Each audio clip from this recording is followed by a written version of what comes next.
Hey, good morning. If you are getting a banana or a muffin or a coffee, grab that and come in here, and we're going to get started together. We are so glad. Whoops, the daisies. We're so glad that you are back this morning. Thank you so much for emailing and texting all your friends last night to tell them how foolish they were for not attending last night and how dynamite it is that they're going to be here this morning to worship with us and to learn from us this morning. It was a great time last night with Michael Graham. It's wonderful. A couple just quick announcements, just real quickly. I'm going to ask, as I'm talking, if you don't mind, I know, I think ours is the only Baptist church, right? Technically Baptist. Yes. Yeah. And so we have, in our denomination, we have Back Row Baptist, which is, some of y'all are practicing that unintentionally today. So if you can scooch up and sort of scooch in, because some more folks will be coming in from behind, if you would mind just wherever you're at, just come like a row or two, maybe five, and help us out. Michael will appreciate that. He can see your face better that way, and it's beautiful. If you can just scooch up and scooch in. There's that. If you have your coat with you this morning and you're taking up a seat to your left, to your right with your coat, I don't want to hold it. There is a coat rack out back. You hang your coat on. I hung mine there. It works perfectly. There's a rod and a hanger, and it just it's real traditional, but it works really, really nice. You found the refreshers over there. You're welcome to get those. We did, somebody this morning asked me about books, and I was like, no, we didn't get any books. And then Travis came and said, no, hey, we got some books. I'm like, oh, there we go. So Michael's book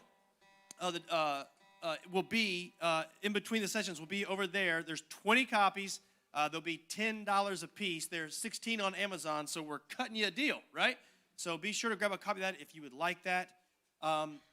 Next year, when we do this again, we want you all to sign up much earlier than you did. Last Sunday, we had 35 people registered, and then I mentioned to my church at least, I was like, hey, there's 35 folks, so you sign up. And on Monday morning, we had 66 people.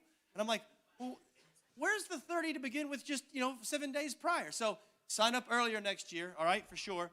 And then lastly, we love doing things together as our churches, right? If you have a youth, you saw a word, a Greek word called telos, right? It's the word for like the end, right? All things at the end. We had the telos student retreat, and it was wonderful. We had a great time, lots of effort, lots of work. But you're going to keep seeing that. It's just a way for us to mark out that we're together. But we do at least two things every year, and that's the Good Friday service, and we do a worship service in the fall. So the Good Friday service is coming. Right, April the 18th at Westgate Church at 6 p.m., 6 to 7. And we try to do that like a tight hour and 15, and we'll be sure to do that just because of kids and all that kind of business. But you on your Good Friday calendar, you want to put Good Friday there to all gather together and worship together as we celebrate Christ's death and resurrection this Easter season. We're glad, Michael, we're so glad that you're here. We're looking forward to what happens this morning. We'll sing some. We'll hear from Michael. We'll do like 15-minute Q&A maybe. We'll break for a few minutes, get some refreshments, stretch our legs and such. We'll come back. We'll do it again. It'll be noontime, and then you can go get some lunch and yeah, you can get lunch and whatever else you do on a Saturday. Let me say a word of prayer, and we'll get going. Lord Jesus, you are so good to us. Lord, immeasurably more than all we could ask or imagine kind of good. We're so thankful. And God, we want to give that goodness away. Lord, we want to tell people about the ultimate goodness of you, who you are and what you've done. So, Lord, help Father, allow all that Michael is telling us this morning to help shape us. Father, help, Father, and motivate us, Lord, to encourage us, to spur us on in the faith, Lord, to go and tell the good news. We love and trust you for these things, and it's in Jesus' name we pray. And all God's people said, amen. Let's stand together. Let's sing to King Jesus. And as you stand, hear this word from 1 Peter, and it says, "But you are a chosen race, a royal priesthood, a holy nation, a people for his own possession, that you may proclaim the excellencies of him who has called you out of darkness and into his marvelous light." And that's what we're going to do this morning. As we're singing, we're going to be declaring that he is the one who has called us out of darkness into his light.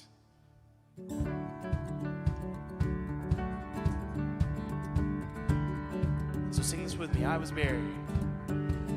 was buried beneath my shame. Who could carry that kind of weight? It was my doom till I met you. I was breathing but not alive. All my failures I tried to hide. It was my doom till I met you. You called my name and I ran out of that grave,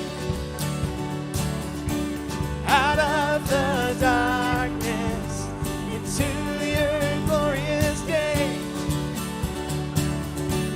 You called my name and I ran out of that grave,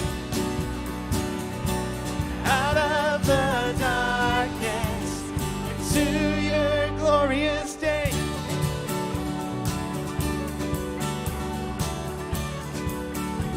It's all because of his mercy. Now your mercy has saved my soul. Now your freedom is all that I know. The old me knew Jesus when I met you. You called my name and I ran out of that grave, out of the darkness into your glorious day. You called my name and I ran out of that grave, out of the darkness into your glorious day.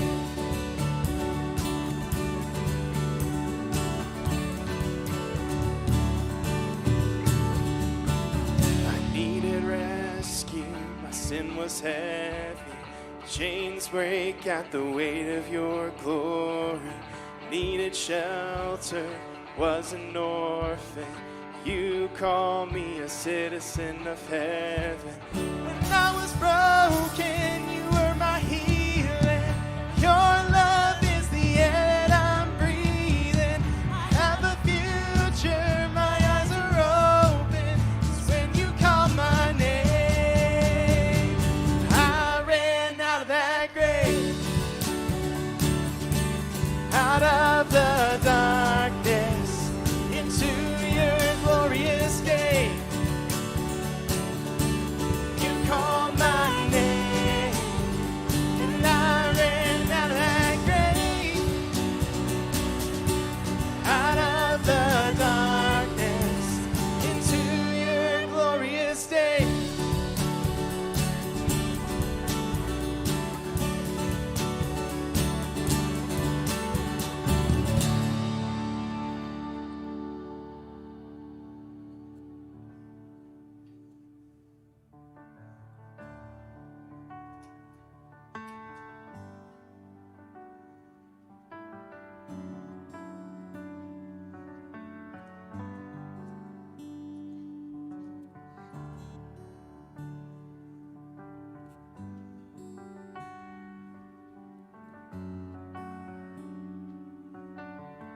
Sing this with me.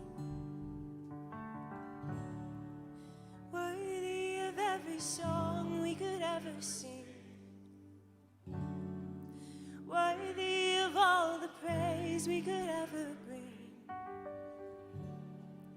worthy of every breath we could ever breathe.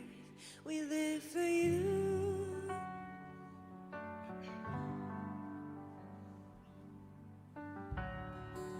Jesus, the name above every other name.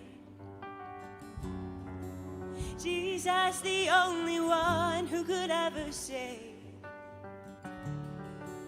Worthy of every breath we could ever breathe. We live for you. We live for you. Holy, there is no one like you. There is none beside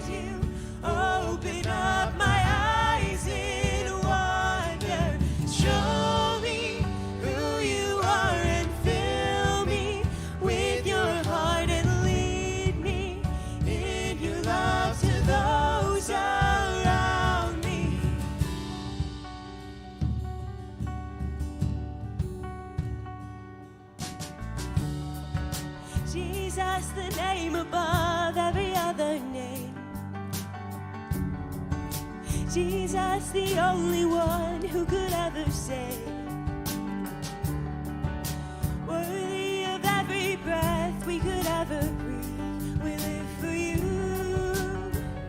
We live for you. Holy, there is no one like you. There is none beside you.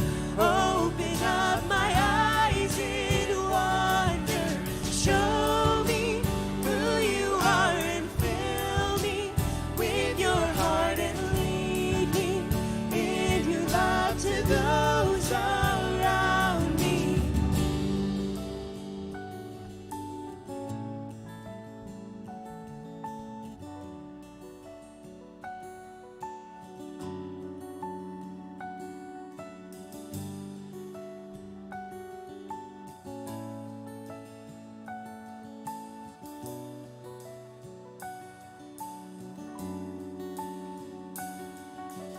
I will build my life upon your love. It is a firm foundation. I will put my trust in you alone, and I will not be shaken. I will build my life upon your love. It is a firm foundation. I will put my trust in you alone, and I will not be shaken. Holy, there is no one like you. There is none beside you.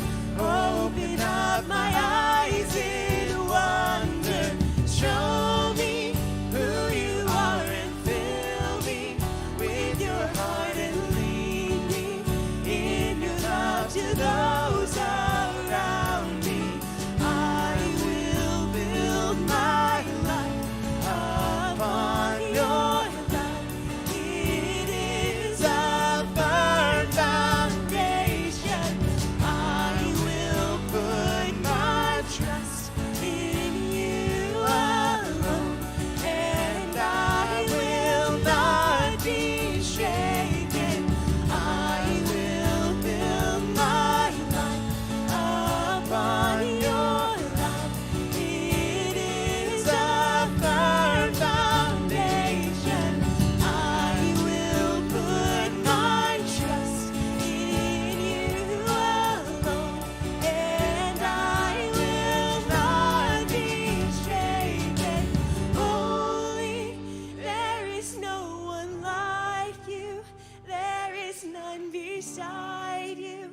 Open up my eyes in wonder.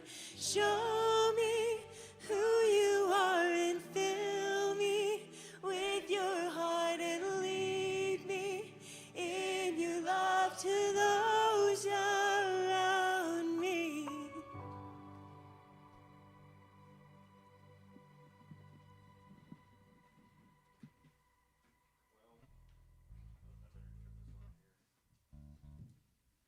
Churches, it is good to be here with you this morning. Let's pray. Heavenly Father, we're so grateful for this gospel that you have given to us. We pray that you would be here with us. Show us the things that we just sung about here this morning. And Lord, we're just so grateful for this gospel that you've given us. It is the only good news in the world. Your gospel is the only thing that can save us, and it is all in your name. We love you. We need you. We ask these things in Christ's name. Amen. Well, it is good to be here with you all here today. Am I doing this right? No. Perfect. Okay. All right. We're good. I got the tech going here. I'm going to do what Jay talked about. I'm going to take this off here. How do I do this, man? You help me with this? If you knew me at all, it wouldn't be normal if I didn't do something super awkward. If you were here last night, you know. All right. We're rocking and rolling here now. All right, so we're doing 2 talks, okay? We're going to go like 45 minutes worth of content and then like 15 of Q&A for kind of each of those things. And then this first talk we're going to do is going to be history. Do I have anybody here who's into history? Raise your hand. There's like, okay. All right, that's better than what I thought. That was like, initially I was like, yeah, that's like 10%. That's not good. Okay, so bear with me if you're not super into history. What we're going to talk about here is how do we get here? You know, how do we get ourselves into the largest and fastest religious shift in our country's history? Now, if you were here last night, we talked a lot of stats. I threw a lot of numbers at you. If you weren't into stats, you're like, oh man, I need to change a pace on this thing. Okay, so I got good news. We're going to talk history for this first session, and we'll do some Q&A, take a break. And in the second section, we're going to get super nuts and bolts. And basically, that second one here today is going to be, what can we do? Okay, we're going to get real practical. Okay, so bear with me. But before we get started here, I want everybody take out your phones right now. I want to stay in touch with you all, and I'm going to show you the easiest way to do this. So you guys are going to go on this website right here, and I'm going to do it too. We're going to go to thekellercenter.org, the homepage, okay? We're all doing this because I want to stay in touch. And you're going to scroll down just a wee little bit to that little box right there that says subscribe for updates from the Keller Center. This is how I'm going to stay in touch with each of you. We send out 1 email a month, okay? I'm not going to spam you, okay? And only if we send you anything more than once a month, it's because we got something really cool that we have going on. So put your email right now into that email and hit that, smash that subscribe button. This is how we can stay in touch with each other. Okay. How did we get here? Okay, 1 in 6 U.S. adults used to have a monthly or greater church-going habit. Now, go not at all. How did we get here? Okay, so we're kind of at the epicenter of a lot of this, because a lot of this history of how we got here does relate to New England religious history. And we're talking, some of this is going really way back. So I want to talk first about the Puritans. So even before the Enlightenment, and that's where in the Western world we started to get really into like science and reason and these kinds of things. Even around that, kind of around that same time, we had some of the newer settlers into the United States, before it's the United States, and the Puritans, they did something really interesting. They accidentally created capitalism. And you know how? They had 2 characteristics about themselves that no other group of people in human history had. They had an otherworldliness about them, and they saw their work as worship. So let me make that brass tacks. These people worked really hard, and they didn't spend their money. Hadn't really been any humans that did that before. And this was driven by their theology. And so the Puritans accidentally create capitalism. Now, if you've read, have any of you read Max Weber's The Rise of Protestantism and the Spirit of Capitalism? No? Okay. It's an interesting book. The first half of the book, he argues that the Puritans accidentally created capitalism. And then the second half of the book, he argues that within 4 generations, capitalism undermined and destroyed the previous kind of Puritan fervor, okay? So much so that what we talked about last night is, you guys remember the statistic? At 1776, what percentage of Americans were regular churchgoers? 17%, okay? That's a third of what it is today, okay? So, we've gone through some, it's good for us to, kind of pay attention to the past and listen to some of these things as well. And as I mentioned before, so in the West, we had the period of you had the early church history, and you had, kind of the rise of the Roman Empire, the Pax Romana, the collapse of the Roman Empire. Then you had long period of the Dark Ages. Then we had the Renaissance there in Italy, in Florence. And then the Renaissance kind of led us into that period of the Enlightenment. And this is kind of where the Western world is kind of ascendant, and it's beginning to, there's a real focus on, the university systems and reason and what all can we, do, as humans, typically without Jesus. But the Enlightenment was kind of the beginning, the foothills of the ascendance of the Western world as it relates to, the kind of global world, global economy, all these different kinds of things. Now, as I mentioned before, America, not very churched at the time of our founding. I was thinking about this. Good Friday is April 18th this year, and what happens the very next day in your history here, April 19th? It's the April 19th, 2025. That's the 250th anniversary of the shot heard around the world there in the Battle of Lexington and Concord. I'm going to talk to my boss about getting an article on that one. It's because I think there's an interesting thing there with the, being the day that Jesus is in the grave. And anyways, okay, that's for free.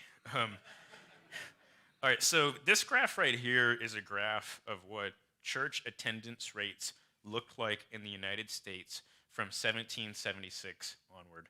And so, oh, by the way, I'm going to send every slide deck that you're seeing here, I'm going to send PDFs of all of these things to the pastors of the different churches here. So if you want any of those things, you can have that. You can free yourself up to take, from taking notes and all that. So you can see kind of the rise of church attendance from 1776 into the late 20th century there. The fastest period of growth in people going to church was the 25 years after the Civil War. And that makes sense because of how disruptive the Civil War was. I don't think a lot of that had to do with necessarily like the Second Great Awakening or these different kinds of things. But it is important to note that America, had a lot of growth in religion through, from its founding, really up through the middle part of the 20th century. And so I think a lot of times, depending on what circles you're in, that's not really the story that's told. The high water mark of America is, the time of our founding in 1776 and those different kinds of things. But that's not really the case. We do have, I don't think this will play. I'm not going to even try to do it. But we did produce a short documentary on at the Gospel Coalition. That's where I work. That's where the Keller Center exists under the Gospel Coalition. But we produced a short documentary on a key edit to the Declaration of Independence. Do you guys know what the very beginning of that document says? We hold these truths to be that all men are created equal. Do you know what that was not the original framing of that document? Do you know this? What did it originally say? So Jefferson wrote it originally, and Jefferson was not a Christian. If you know, he took his Bible and cut out like all the miracles and all that stuff. He had his own edit on that. It was like the Enlightenment edition, of the Bible. Ben Franklin made that edit to self-evident. It used to say, Jefferson originally penned, "We hold these truths to be sacred and undeniable that, da-da-da-da-da." That one edit right there was the beginning, in many ways, of secularization in America. Our own Declaration is probably the first kind of secular document in United States history. Because what Franklin did was, Jefferson's argument for the freedom of America and why it should be obvious to everybody was a religious argument, and Franklin took that away in his edit. So it was interesting. If you get a chance, it's like an 8-minute video or whatever. That's definitely worth watching from Andrew Wilson. You can just read that for yourself.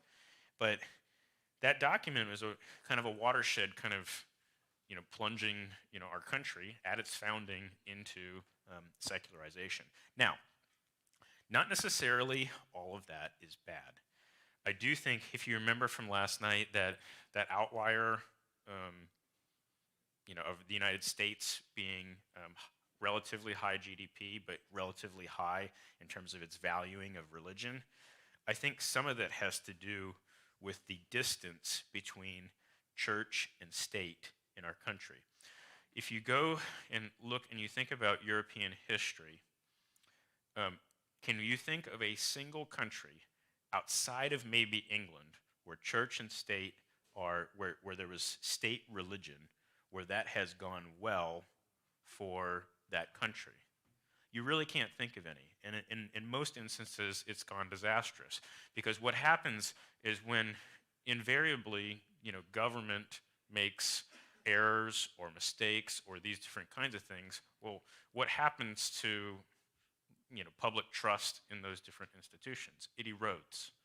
And so when church and state are very close together, any mistake that the state makes can then have negative and deleterious influence on how people view, the church. So it's not the only reason why the United States has been stubbornly religious relative to our European peers, but it is a key piece to that. So I do think, in some ways, even though I liked the way that Jefferson wrote it originally, and I think it's a better argument that he made, I do think that there is some wisdom for some of the distance that we've had between these things, and the fact that we have, that we live in a pluralist society where people are free to, we have the free exercise of any religion in our country. That's a good thing. That allows religious ideas to compete in the marketplace of ideas, and I never have any fear about Christianity competing in the marketplace of ideas, because I know that these ideas are actually true. In addition to that, I don't mind that, because I know that these ideas are good for me, they're good for the world, and I know that these ideas are beautiful as well, and that if we follow what's there in the text, we have a path for human flourishing of every kind. So I don't mind, living in a pluralist society when, and having, where Christianity has to compete with all these other ideas. That's a perfectly fine thing for us to do, because what we believe and what we worship is actually true. Okay, so after the Revolutionary War, we had a lot, man, Jefferson and Franklin, they loved themselves some French folks, okay? And Jefferson went over to France a bunch of times, and when he did, he imported back into America a lot of ideas that were happening in France, political theory, philosophy, back into the United States. At the time of the Revolutionary War, you have the president of Yale. Now, bear in mind, you guys know this, here, I think, 12 of the 13 Ivy League institutions began as seminaries, okay? And I think only Harvard has a seminary still, I think, today. Anyways, so and the whole idea of a university is, you're taking that word unity and diversity and you're putting it together. And the only way that unity and diversity ever actually work together is in the Godhead. It's in the Trinity. You have three persons, one nature, these different kinds of things. So when we begin to kind of, deconstruct some of these things, and we want to have some of these, and this is what happens in the West all the time, is like, you think about, okay, so we had October 7th, 2023, people from Hamas, killed like 1,200, Jewish people, especially a number of women and children, but then we have, the various different protests that we've seen in a lot of college campuses, and all of these cries for, justice of different sorts. And what happens a lot of times in the West is the reason why people care about justice and these different kinds of things, when you look at history, no one cared about that stuff. They didn't. It was like you had the people who were at the top of society. Think about the Roman world. It's just, well, might makes right. And we're going to, if you have power and wealth, you exercise it. And lots of people around the world just accepted that. I'm a peasant, and I'm just going to, or I'm an indentured servant, or I'm a slave, or whatever. And there was just a level of, acceptance around those things. The reason why we have problems with those things today in the West is because of the Christian bedrock that undergirds a lot of Western civilization. And our problems with those things, the ethical reasons why we have problems with all different sorts of things, is because of the ways in which the Christian ethic has been a part of these things. So, but we're already seeing the erosion of all of that here just a few hundred years into the Enlightenment and already at the founding of our country. So, in 1776, there were 3 denominations that absolutely dominated the religious landscape in the United States.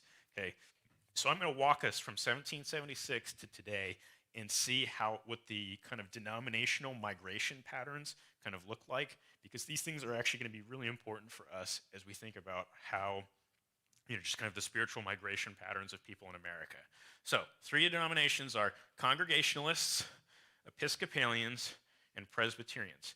55% of all the people who went to church went to churches from one of those 3 denominations in 1776. Now, what happened by the time we reached 1850? At the same time, only 19%, so back in 1776, only 19% of people were Baptist or Methodist, okay, at the same time, 1776. By 1850, those things flip-flop. The Congregationalists, Episcopalians, and Presbyterians were 19% of the country, and the Baptists and Methodists were 55%. What happened? Okay, what in the world happened? Okay, so we got to know this, okay? All right, so Congregationalists, Episcopalians, and Presbyterians had a lot of overhead in their churches, and they had a high view of theological training for their clergy, and they had a high view of having things like church buildings and structures and those different kinds of things. And those churches were centered largely in metropolitan areas, in established towns, cities, and even large metro areas like Boston, Philadelphia, New York, and D.C. So, but what happened was there was a big shift on for Baptists and Methodists. So what occurred is, as Americans were moving westward from the East Coast and into the heartland, to the Mississippi, beyond the Mississippi.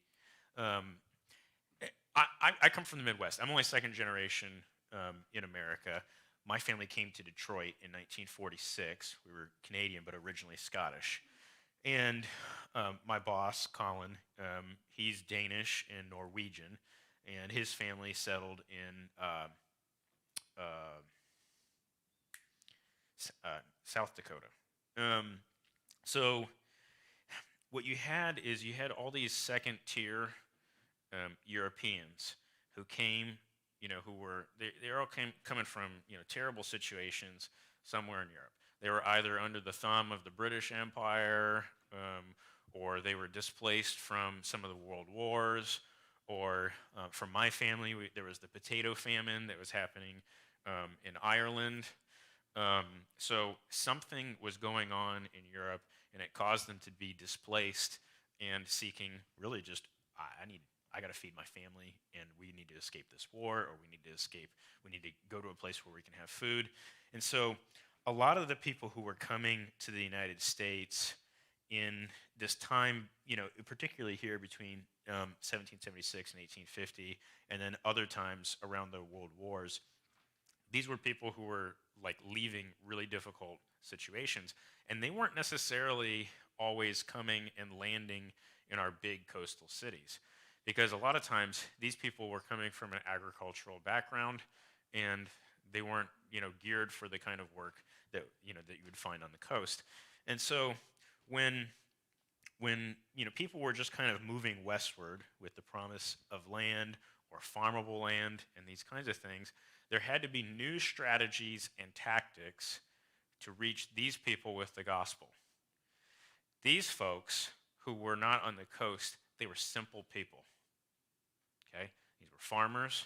And so the people who were interested in developing new strategies and tactics for reaching those people, it wasn't the Congregationalists, Episcopalians, and the Presbyterians.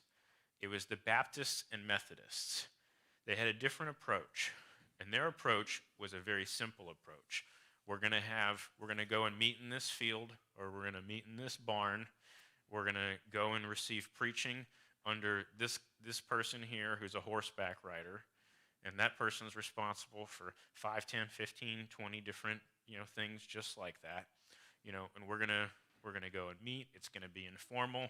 The people who are going to lead these things are not going to be theologically trained. They're not going to have degrees from any of these institutions. And imagine for a minute you have a circuit rider, and that person is responsible for 10, 15, 20 different congregations. And those congregations, they have no overhead. They have no expenses because they meet in a field or they meet in a barn, and they just gather for this. And what's interesting is that the Baptists and Methodists were the very first people that developed the idea of Bible study and small groups as well. So even during this time, that's kind of where the beginning part of all of that kind of began, is when people would gather informally to just kind of get together, read the Bible, and talk about what they were learning. And so you can imagine how quickly church planting would go when you have a single person that's planting 5, 10, 15, 20 different churches at a time. That doesn't even compute to me that you could do something like that, but it was possible, and it did occur. Now, it did extract a toll. Something that was really interesting when I was doing the research for this. Do you know what the life expectancy of a circuit riding pastor was in the 19th century? 30 years old. Unbelievable. So I actually, my fourth great grandfather was a circuit rider in Canada. And he actually did live to be 100, so he's like an outlier of outliers. But I don't know, things are different up in Canada. So, anyways, so things change in the American religious landscape, and the rise of Baptists and Methodists was just unbelievable. In 1776, it was 16% Baptist and 3% Methodist, and by the end, we're all the way up to 55%. At the same time, we had a number of other. So you can see. All right. So this is what's so at the top here. During that same time frame, 1776 to 1850, Congregationalism goes from 20%. This is like congregational. Like the only place you can find UCC churches in America is like this part of the country right here. You can't really find it anywhere else in the country. So they go down from 20% to 4%. Episcopalians from 16 down to 3.5. Presbyterians, they held it on a little bit better, 19 down to 12. Baptists go up from 17% to 21%. Look at it, Methodism here, unbelievable. Goes from 2.5% to 34%. And then Roman Catholicism grows heavily. The growth of Roman Catholicism was largely as a result of immigration patterns. The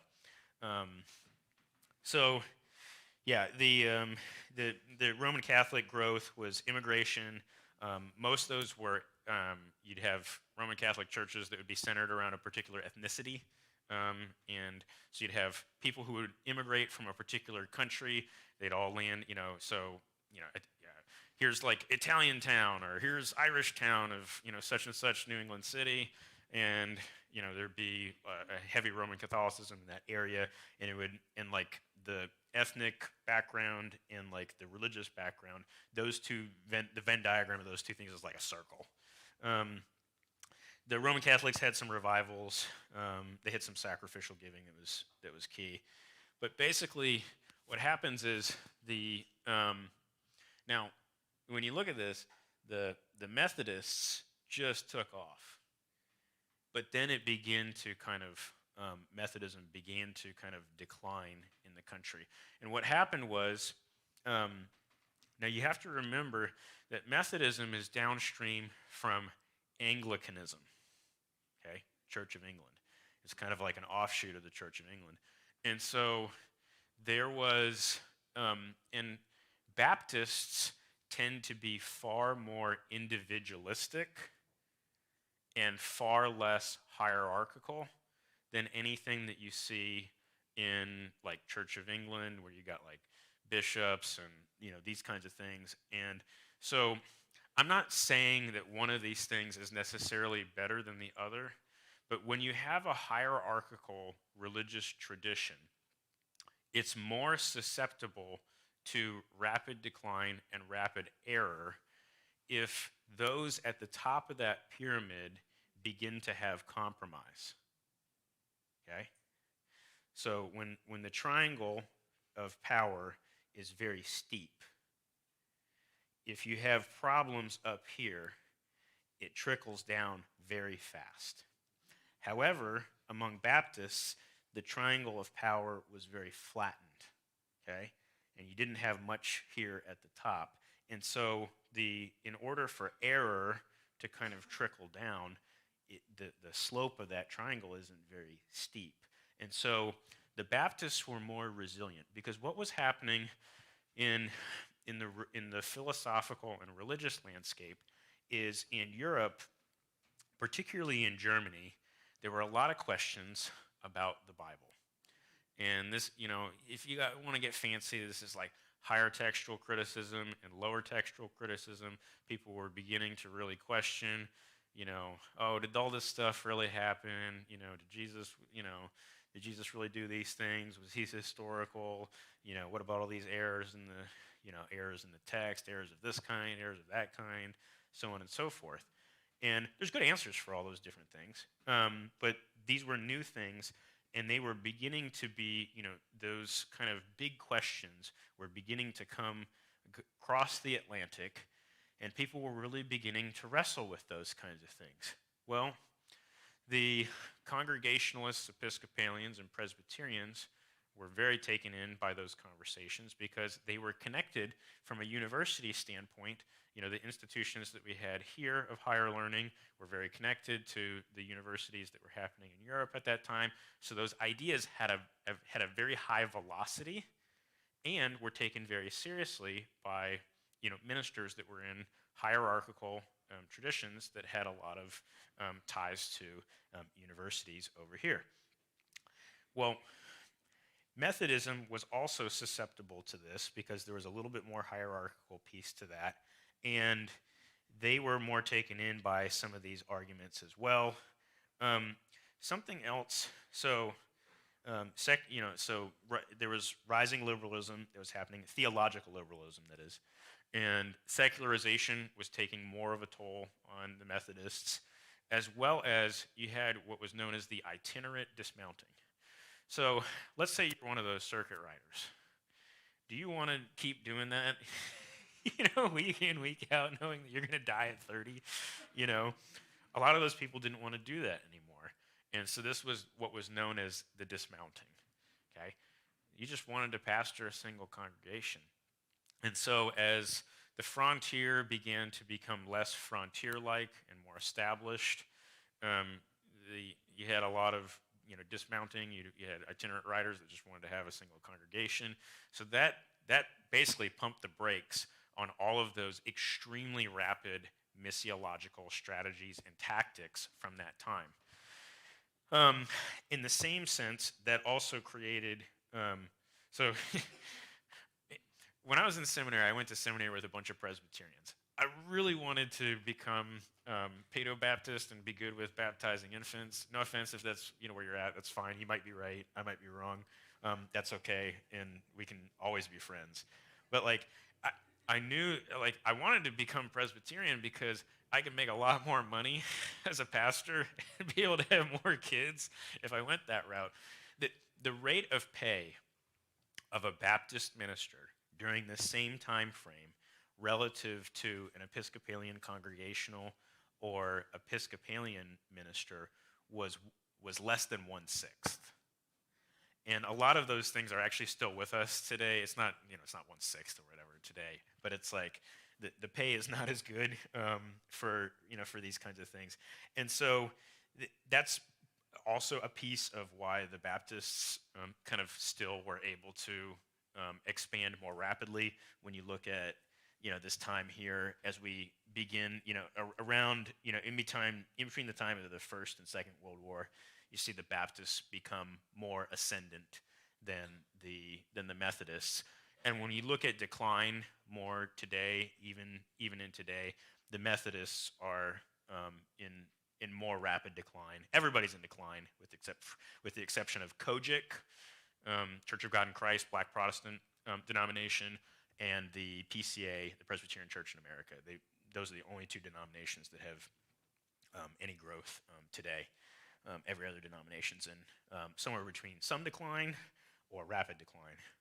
The decline now is a lot higher among the Methodists, with the UMC splitting into the UMC and then the Global Methodists over the issues of gender and sexuality. So, anyways, the Baptists were more resistant to secularism. Look, I can say these things because I'm a Baptist myself. We're not known for being an intellectual group of people. And some of that anti-intellectualism made us resistant to some of the problematic ideas that were being brought over from Europe. Okay, so we were more resistant to secularism, not necessarily for good reasons. It's like the Homer Simpson reasons, It's like we're just like regular salt of the earth folks, so we end up being resistant to all those highfalutin ideas. The Baptists also had lower overhead, lots of bivocational things. They kept the itinerant piece longer than the Methodists did. And then their congregations, if you understand like Baptist polity and structure, like the whole idea of like Baptist churches is that every local church is autonomous. And like God has let, the local leaders at every, local church make decisions for themselves. So if you have error, it takes a lot longer to have that error kind of filter down because each church is like its own self-contained unit. That was not necessarily the case among Methodists, and so problematic teachings could trickle down faster. Okay, so all right, check this out. All right, we had a problem around the turn of the century, between the 19th and the 20th century, in the frontier of America, and here was the problem. And this group of people, this is such a mouthful, the 1912 Second Quadrennial Convention of Federal Churches. This is like a gathering of, like, imagine an ecumenical gathering of a bunch of different denominational heads. And they had a problem at this convention that they were trying to solve. There were too many churches in the American frontier. Okay? Too many churches. And here's what they decided. They were trying to deal with this problem of over-churching, and here's what they concluded. Direct quote, "The way to eliminate extra churches was to merge them into non-denominational Protestant community churches." So 1912 at this conference is basically the birth of non-denominationalism in the United States. Now, did any of you watch like the Scooby-Doo cartoons like in your life? And you're like, it's okay. There's some kind of murder mystery or something. It's at a lighthouse. At the end of the episode, they pull off the hood of the bad guy, and it's like, oh, it's the lighthouse keeper, right? Well, when you go to a non-denominational church and you kind of pull the hood off and you realize like what's underneath the hood, what's a non-denominational church? It's a Baptist church, okay? This is why, okay? Because 113 years ago, to solve the problem of over-churching, we're going to eliminate some of these differences between things, and we're going to get some of these different traditions together. But basically, at the end of the day, non-denominational is basically a way to say, and I say this as somebody who goes to a non-denominational church whose doctrine is confessionally Baptist. So these things are still with us here today. I always wondered why that was. Now you know. That's the 1912 Second Quadrennial Convention of Federal Council of Churches. I don't even know. It was like the SQFCC 1912. Anyways, okay. So there were big challenges in the 20th century to the gospel, okay? And there was old school versus new school Methodists. These were controversies within Methodism. Textual criticism is what as we recall. The rising tide of secularism, particularly from Europe. Theological liberalism that was being imported from Europe. And these things came to a head in what's known as the fundamentalist modernist controversy. Okay, this controversy right here is why New England is a bit of a spiritual desert. You cannot understand why New England is so less churched than the rest of the country until you understand the history of the fundamentalist modernist controversy.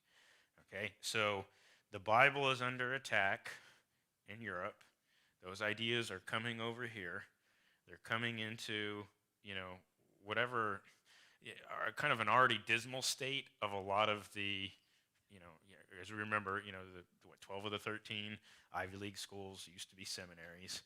And so all of these things kind of filtered down. Now, Princeton was one of the only places where that hadn't, you still have Princeton Theological Seminary, so I guess it's just Harvard and Princeton now. But Princeton was at a real crossroads. And, because we had, if you remember, even up through the 19th century in the, mid-1800s, you had B.B. Warfield, Charles Hodge, A.A. Hodge, very serious, very, very sharp theologians at Princeton. But basically, what happens is Princeton goes theologically liberal. And this is where Westminster Theological Seminary gets created. You have faculty like J. Gresham Machen and others who basically go and found Westminster there in Philadelphia. And the issues, so when you begin to kind of attack the Bible and kind of deconstruct those things, some of the first things that goes is questions around the death and resurrection of Jesus, and then the elevation of kind of scientific rationalism, and we begin to unpack morality on all sorts of different levels. And so the fundamentalist modernist controversy was really kind of decimated New England because of some of this history. And so I value education as very, very highly, but like education, I've learned in this part of the country, it's worshipped. Okay, you have 17 major schools here, 130,000 students, and what happens when you have such a high concentration of education? What comes right after that? Large businesses. Why? Because they can farm talent. And so this is like the same thing as like Raleigh, where you have UNC, NC State, and Duke. What do you have in the middle of those three schools? You have Research Triangle Parkway. Okay, so we know this. So when you have education, then you have capitalism, you have businesses, you have jobs, and and education is valued both for what it is, and how people view themselves, and it's valued for what it does in terms of its utility for income and lifestyle and these kinds of things. And so your part of the country, because of its value of education, was more susceptible to problematic ideas than the rest of the country, who wasn't as smart and didn't value education as much. And so you all have work to do because of these dynamics and because of this history. And so even more so than other parts of the country, it's incumbent upon you to be able to be persuasive to your context. And now sometimes that comes from getting, better education yourself, but sometimes it also comes, that's top down, but sometimes it also comes from a bottom up standpoint. I'm like, listen, I'm a simple person, and this Jesus Christ, he has totally changed my life. And I just want to tell you, more about why. So it's good for us to be able to communicate the gospel from both of those different directions at the same time, to be able to, persuasively tell other people the reasons for the hope that we have within us, but also from a bottom-up standpoint, be able to say, like, this is what Jesus means for my heart. This is what he means for how I do business. This is what he means for how I do relationships with other people. This is what he means for how I treat my neighbors, those kinds of things. So, there's all sorts of stuff that you can read about for the fundamentalist modernist controversy. This is also, we also had this challenge of, as a result of the fundamentalist modernist controversy, you had, and this is where evangelicalism comes from, okay? So it's mid-20th century, all these things are happening. You got people who are going hard right, and you got people who are going hard left theologically. What came out of those two errors in this direction or that direction was evangelicalism, okay? The people who said, okay, well, we're not going to be, kind of fighting fundies, in terms of our posture towards culture and society, but we're also not going to be compromising, on the life, death, and resurrection and penal substitutionary atonement of Jesus and the authority of the Bible. Evangelicalism is what came out of the answer to the fundamentalist modernist controversy. Now, do we have, theological liberals, modernists, still with us today? Yep. Do we have an ascendant neo-fundamentalism today? Yes, we do. Okay, so there's this controversy in many ways, and if maybe you've been feeling this, of like, man, evangelicalism has been at a real crossroads these last decades, and you got people who want to, tie themselves to right-wing politics. People want to tie themselves to left-wing politics, and these, and or become culturally compromised in this way or in that way. In many ways, the fundamentalist modernist controversy, almost like a second version of that, is still kind of with us here today. And I think sometimes this is not abnormal for every 50 to 100 years to have like seismic events, right? And where, kind of things are at a crossroads and, okay, which way are you going to go? Those kinds of things. And I think it's important for us to just stay clear on the authority of the Bible and the reliability of it, and the fact that Jesus was, everything he said was right, and it's true, and it's the only thing that can change us. And so we have to continue, just like people kind of looked at, okay, I can go this way, I can go that way, or I can just stay close to the Bible and Jesus. We just got to do those same things here again today.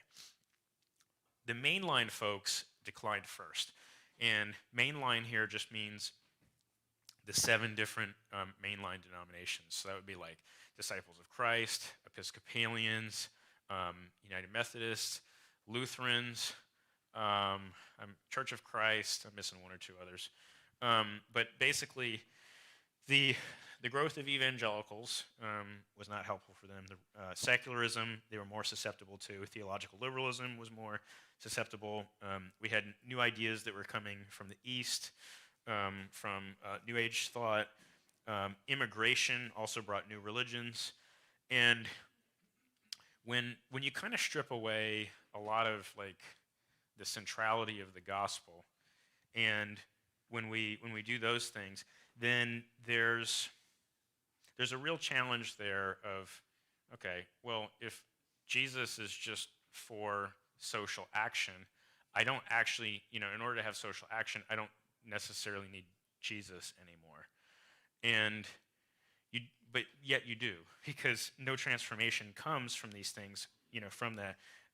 There's all sorts of stuff here. You can see this in the slide deck, but it's like, the ignorant Southern Baptists, they were really good on all these doctrinal things, here in the, this is 1965, but it's like, look at the UCC, 41%, I know God really exists and have no doubts about it. 6%, it's completely true that the devil actually exists. You can really see the erosion on some of these mainline Protestant denominations. And again, I love a lot of people. I know many of you maybe had some backgrounds in some of these places, in some of these traditions. Anyways, so I want to fast forward to kind of the Cold War era. We talked about this yesterday. The enemy was atheistic and communistic, but the rise of the sexual revolution, birth control, these things radically remade American culture and society. Then think about all the ways that things have kind of shifted.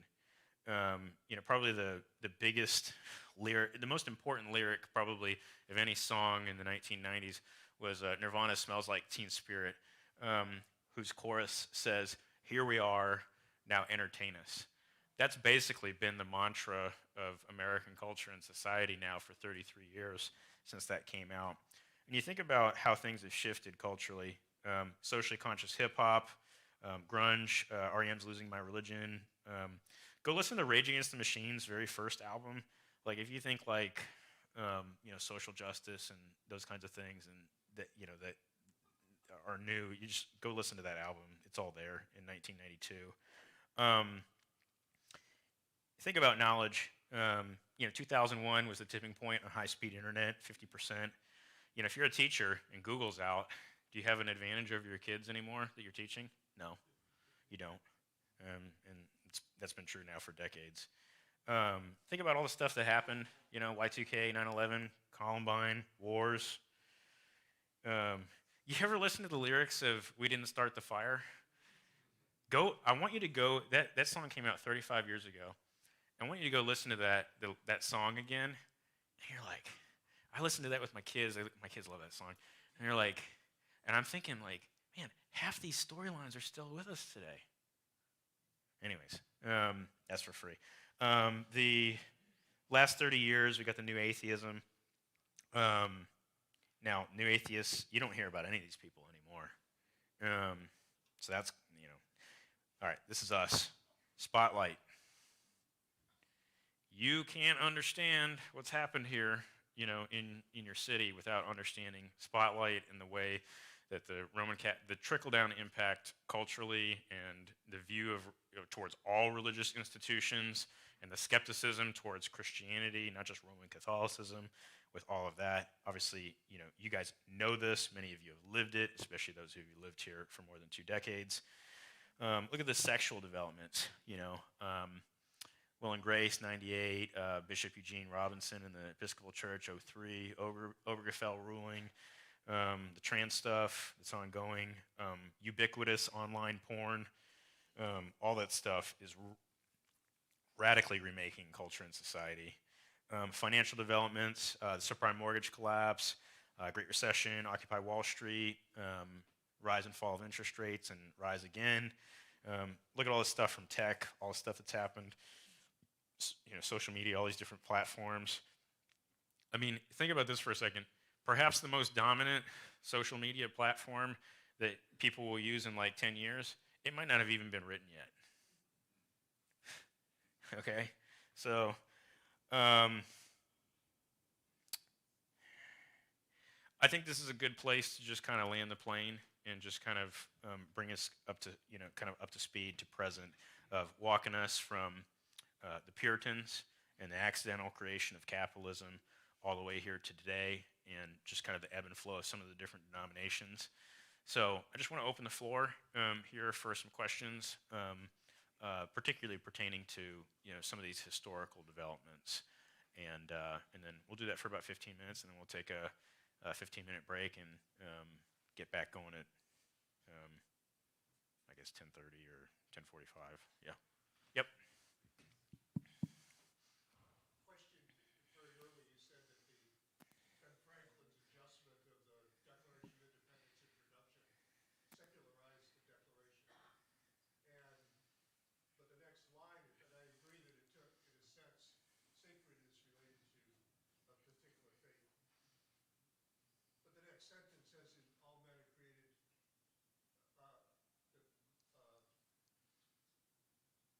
all men have the same rights endowed by their Creator. Yeah. So in a sense, the fact that the Creator, it eliminates being Yes. Anglican, it eliminates being Baptist, it even eliminates the requirement to be Christian, but it still gives it a theological or a belief in a deity, Correct. which I think is significant versus the feudal system, Correct. where every other country had one person on top and everybody else, in a sense, was a slave to that person and might have slaves themselves. That's right. and they all the way down. There was just an adjustment. It really didn't totally secularize it. No, it's not the only piece, but yeah, it moves you from a Christian framework to a deist framework.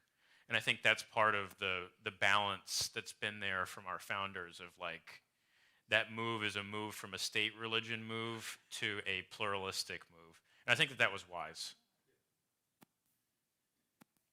You and then you.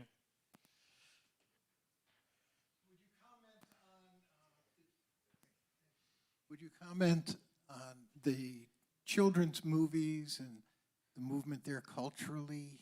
Yeah. What's happening toward our children? Yeah, so there's this idea called expressive individualism.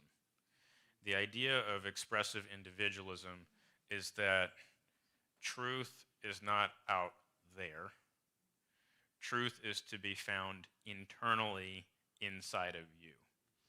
And so when you think about human history, most of how people developed their sense of self, their relationship to culture and society, and how they thought about who they were, those things were given to you by your community.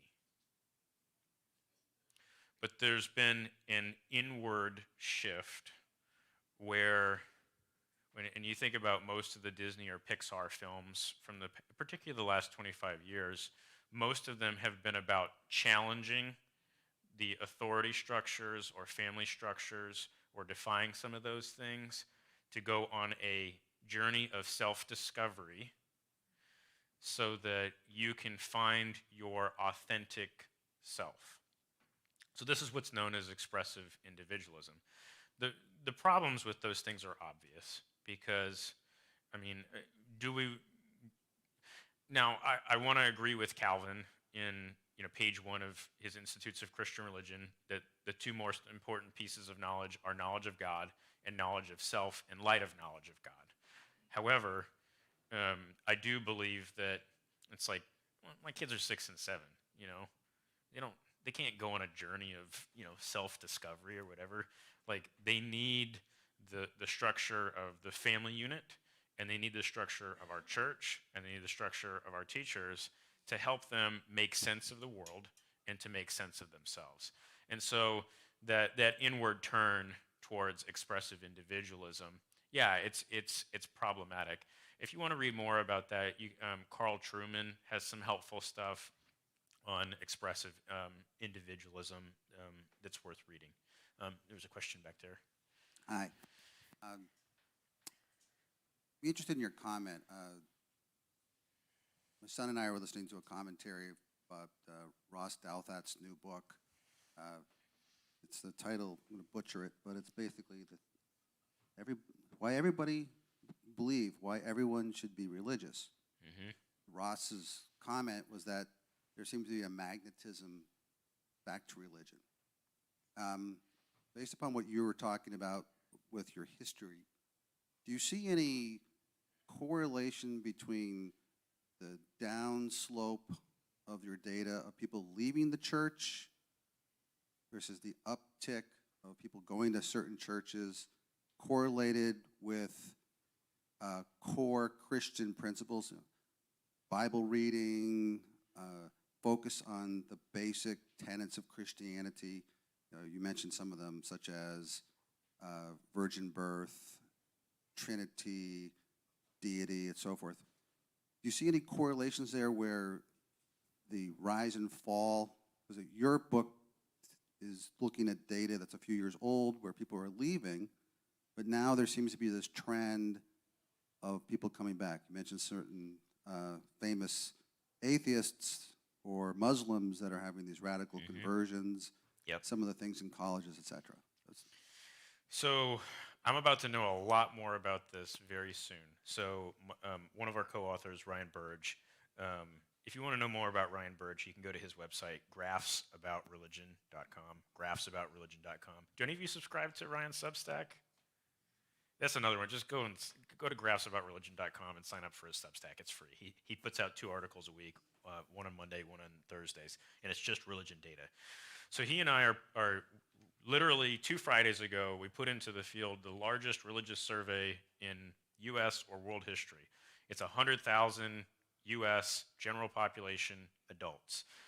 And so just Pew's survey that published not this Wednesday, but last Wednesday, was 37,000, and that's the current largest one. So we're like 3 times larger than that in sample size, and we're asking like, I don't know, 4 or 5 times the number of questions that Pew was. And Pew asks questions that are mainly relevant for academics and journalists, but not as relevant for pastors, clergy, network leaders, and lay people. And so to answer your question is we'll know soon from an empirical standpoint about what's going on.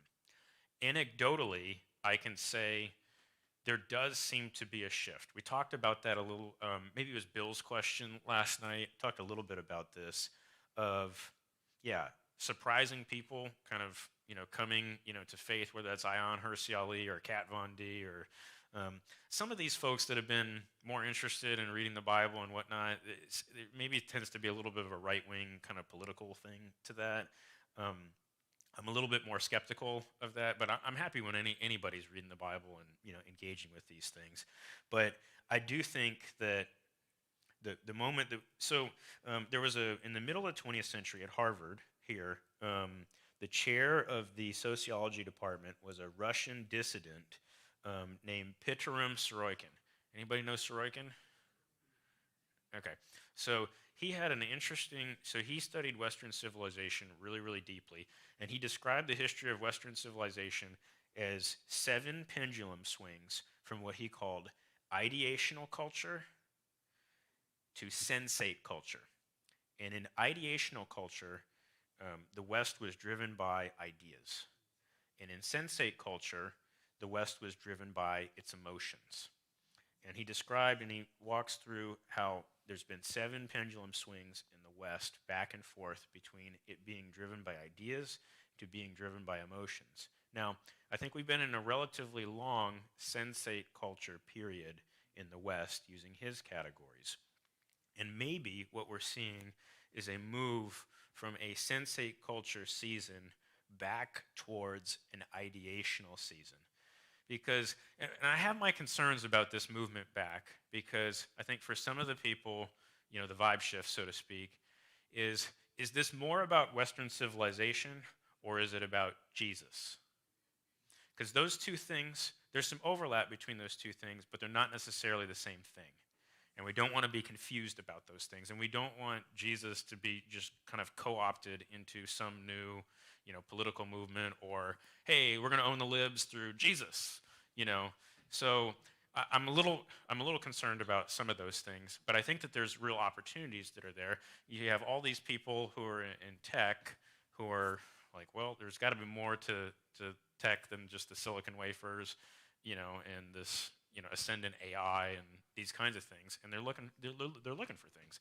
So I think we're in a really, really interesting period, right? I think it's an awesome time to be alive, and it's an awesome time to be a Christian, and I think the soil is getting more fertile.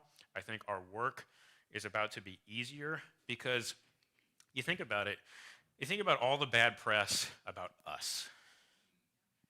Well, what does that do when people, when there's bad press and bad press and bad press and bad press? What happens? The bar gets lower. And so what it takes for us to surprise other people and get over that bar just becomes lower and lower and lower.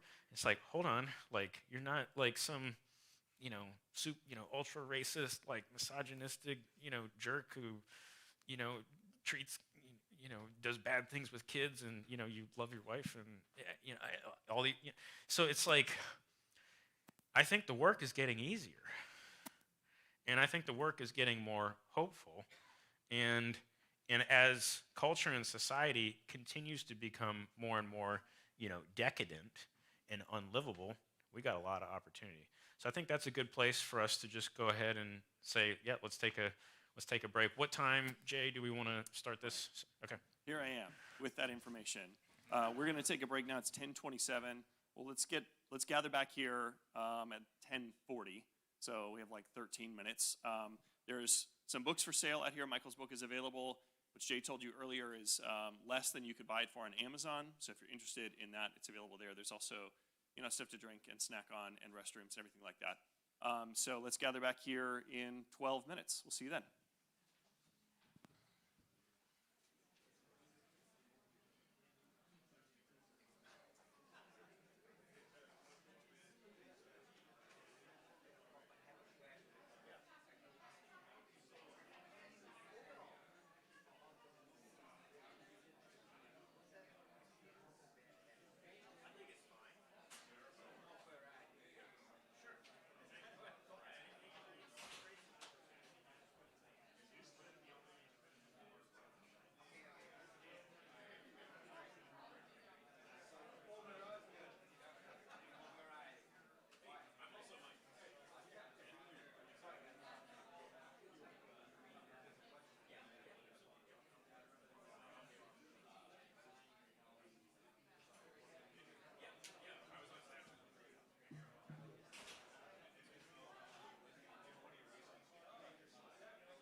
just keeping it for the next song too?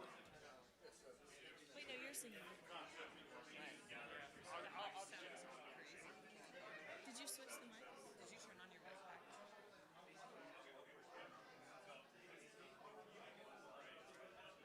It's from this mic. So it is. Here. We can switch back during the transition. It wouldn't be a big deal. The transition.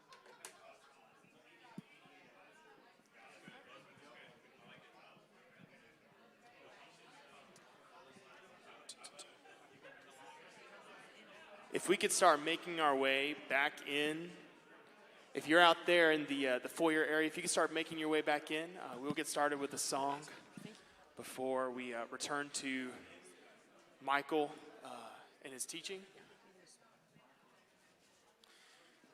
And as we do that, I'm going to read a passage of scripture as people begin making their way back in. And it says this from Colossians 1. It says, "For in him all the fullness of God was pleased to dwell, and through him to reconcile to himself all things, whether on earth or in heaven, making peace by the blood of his cross."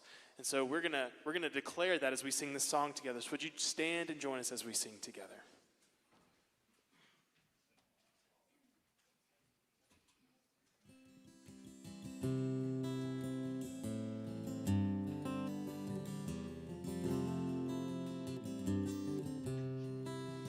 Christ alone, my hope is found.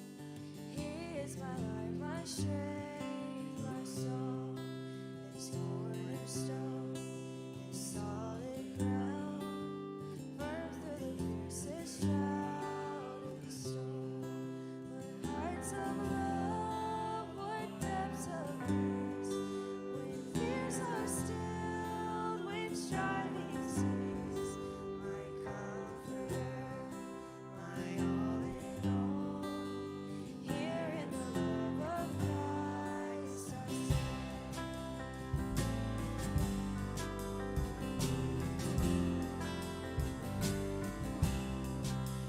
Christ alone, who took on flesh, fullness of God in helpless babe. This gift of love and righteousness, scorned by the ones he came to save. Till on that cross, as Jesus died, the wrath of God was satisfied. For every sin on him was laid. Here in the death of Christ I live.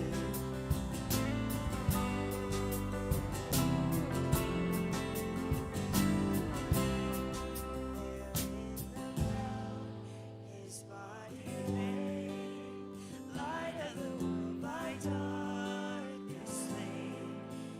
Bursting forth in glorious day, up from the grave he rose again. And as he stands in victory, since curse has lost its grip on me, I am his and he is mine, bought with the precious blood of Christ.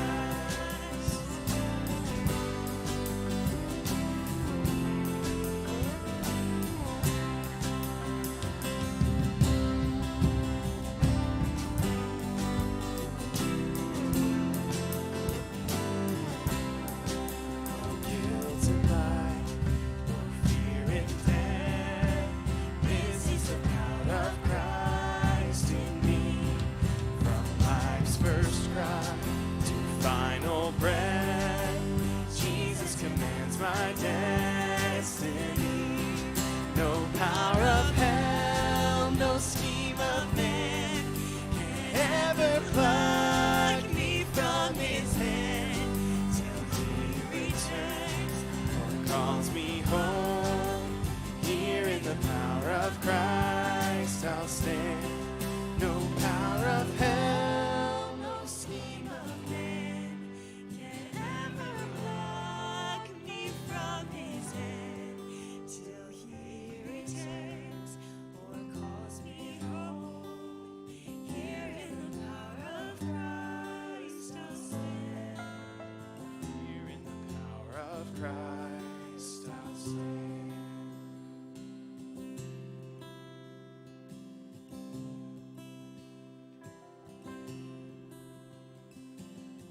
hearts will cry, these bones will sing. Great are you, Lord. All the earth will shout your praise. Our hearts will cry, these bones will sing. Great are you, Lord. Sing it again. All the earth will shout your praise. Our hearts will cry, these bones will sing. Great are you, Lord. It's your breath. It's your breath in our lungs. So we pour out our praise. We pour out our praise. It's your breath in our lungs. So we pour out our praise to you only. It's your breath in our lungs. So we pour out our praise. We pour out our praise. It's your breath in our lungs. So we pour out our praise to you only. Great are you, Lord.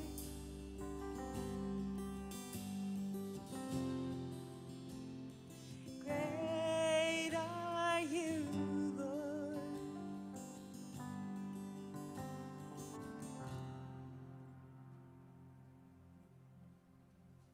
You may be seated.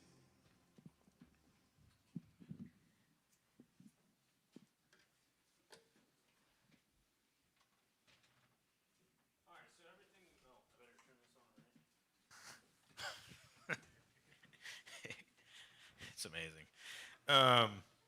So it's good for us to turn the corner from all sorts of different ideas, history, stats, all that kind of stuff, to just really, let's get brass tacks. What can we do? All of us, everybody here, everybody in this room, we all have a role to play in making a difference on this stuff.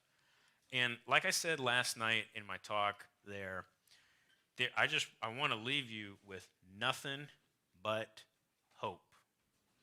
Okay? Because with those two older stories about what's happened to all these folks, well, it's the church's fault, or hey, it's the culture's fault.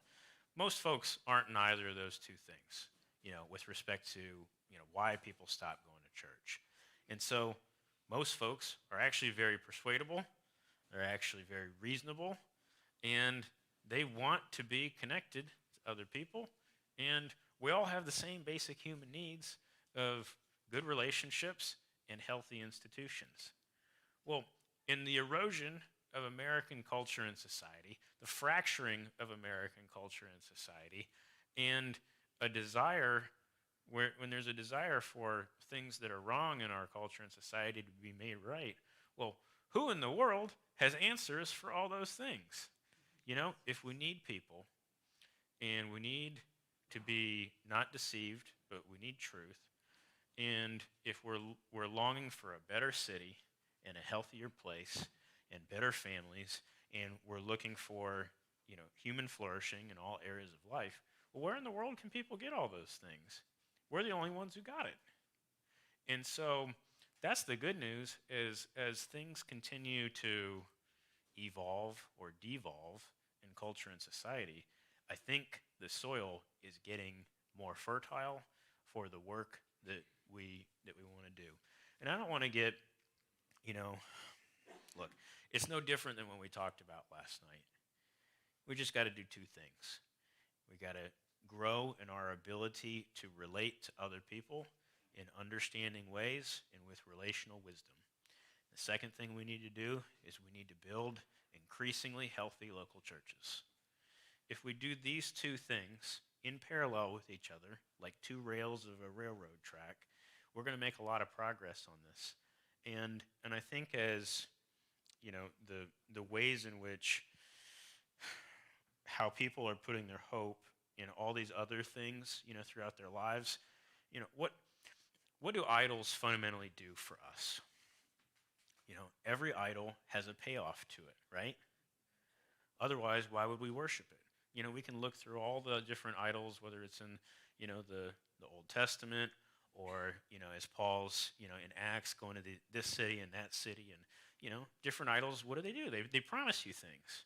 It might be promising you grain and harvest, or it might be promising you something, a lot of those idols had sexual stuff associated with it, fertility, but every idol, it's promising you something, right? But what happens to idols? They overpromise and they underdeliver, right? So every idol does this. And so what we have the opportunity with people is to show them that, hey, and usually idols are things that aren't necessarily intrinsically bad. Say, take education, for example, in your context. It's an idol here in this context, and was education bad? No. When you make it ultimate, it can become bad. Okay? So idols occur when we take something that's good and we turn it into something that we love way more than what it should be loved at. In other words, we have disordered loves, and we end up elevating something more than what it should be, and we end up worshiping it instead of something created versus the creator. So we have an opportunity to help people lovingly and not bludgeoning them, to show them that the things that they're worshiping, that it's not that they're necessarily all, it's not like it's all bad. It's just there's a Jesus way of having the value that you have in education. There's a Jesus way of having a value of stewardship and how you handle resources. There's a Jesus way of how we think about justice and how we relate to other people. There's a Jesus way to all of, to progress. There's a Jesus way to happiness and joy. There's a Jesus way to entertainment. And these things are what you're looking for in these idols. It's promising you something that it's not going to be able to deliver. But what I want to tell you is you can actually, the things that you're looking for from that idol, it's not going to be able to give it to you. But Jesus actually can. And here's what it looks like to have those desires fulfilled in Jesus instead. And so we have a lot of opportunity here, because what's happening is the value proposition of how much it's promising and how little it's actually providing you seems to be doing this now more over time. To your question in the back, earlier, and I think the value proposition of what the idols in our culture and society have been promising and what they're actually delivering are getting more and more out of sync. It's like a really bad advertisement. Basically, every ad is basically the same thing. It's basically saying, hey, your life is incomplete because you lack, you have these problems and you lack our product that solves those problems. Therefore, buy our product, right? But what happens to people over time is, it's like, I read a study somewhere that said that those who are under 40 have saw more ads in the first decade of their life than their parents did in the first 40 years of their life. What happens when you have all these ads and every product, overpromises and underdelivers? You get jaded, right? You get cynical. And so I think as the idols of our culture and society and the value proposition of what they're promising and what they're delivering get increasingly more and more out of sync and unlivable, all of these things create tremendous opportunities for us. And so I just want to leave us with a lot of hope about what we can do as we go from here. And every one of us has a role to play in these things. All right, so number one, we can't do anything unless we hold firm and hold fast to the historic Christianity that we have been given in the creeds and confessions of the church, okay? I don't want to just assume this. I think it's important that we state it, particularly in this part of the country. You guys know this and you have lived this, but we have to continue, okay? And I don't want to just assume it. We have to hold fast to the creeds and confessions that we've been given, and we need to stay close to the Bible. Number 2, we've got to be investing in people who are 13 to 18 years old. What happens during that time frame for students is incredibly important when faith goes from a borrowed faith from your family, and I don't think it's necessarily like I want my kids. My kids are 6 and 7. I want them to have a borrowed faith now. But when they're in this time frame, I want that there's a handoff, there's a handshake that's there of like, okay, you're starting to walk out from underneath my umbrella, and these things need to become, your own. And you've got to have ownership over these things because you're about to be launched into a world, and that world is going to have all sorts of competing ideas. It's going to have idols that are meant to deceive you and all these different kinds of things. And so this is a real time of opportunity for us. It's good, if you're in the room and you're a church leader, I want you to be thinking about discipleship pathways.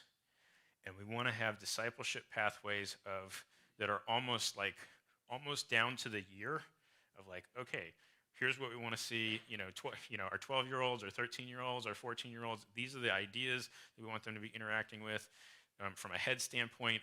Here's what we're hoping for, like on a heart level, and then here's the kind of the actions that we want to see at the hand level. We want to be engaging head, heart, and hands, and thinking through each of those different categories in our discipleship pathways. And look, you don't have to have children who are this age. You don't have to be this age to care about what's going on for folks here. We can all play a role in this. You can have relationships, have people who are in your church, at your dinner table, or go to a sports game together, and just, so much of discipleship is, can be caught more than taught. But you do need both of those things at the same time. It's good for us to have structure and rails to run on those things. So don't forget about students. I would also say that 18 to 22 and 22 to 29 are also key times. So, from 18 to 22, you're interacting with new ideas. Maybe you've moved to a university, so you've got to move. All your relationships, all your institutions are changing. And then 22 to 29, maybe you're moving again. You're beginning to, enter the workforce.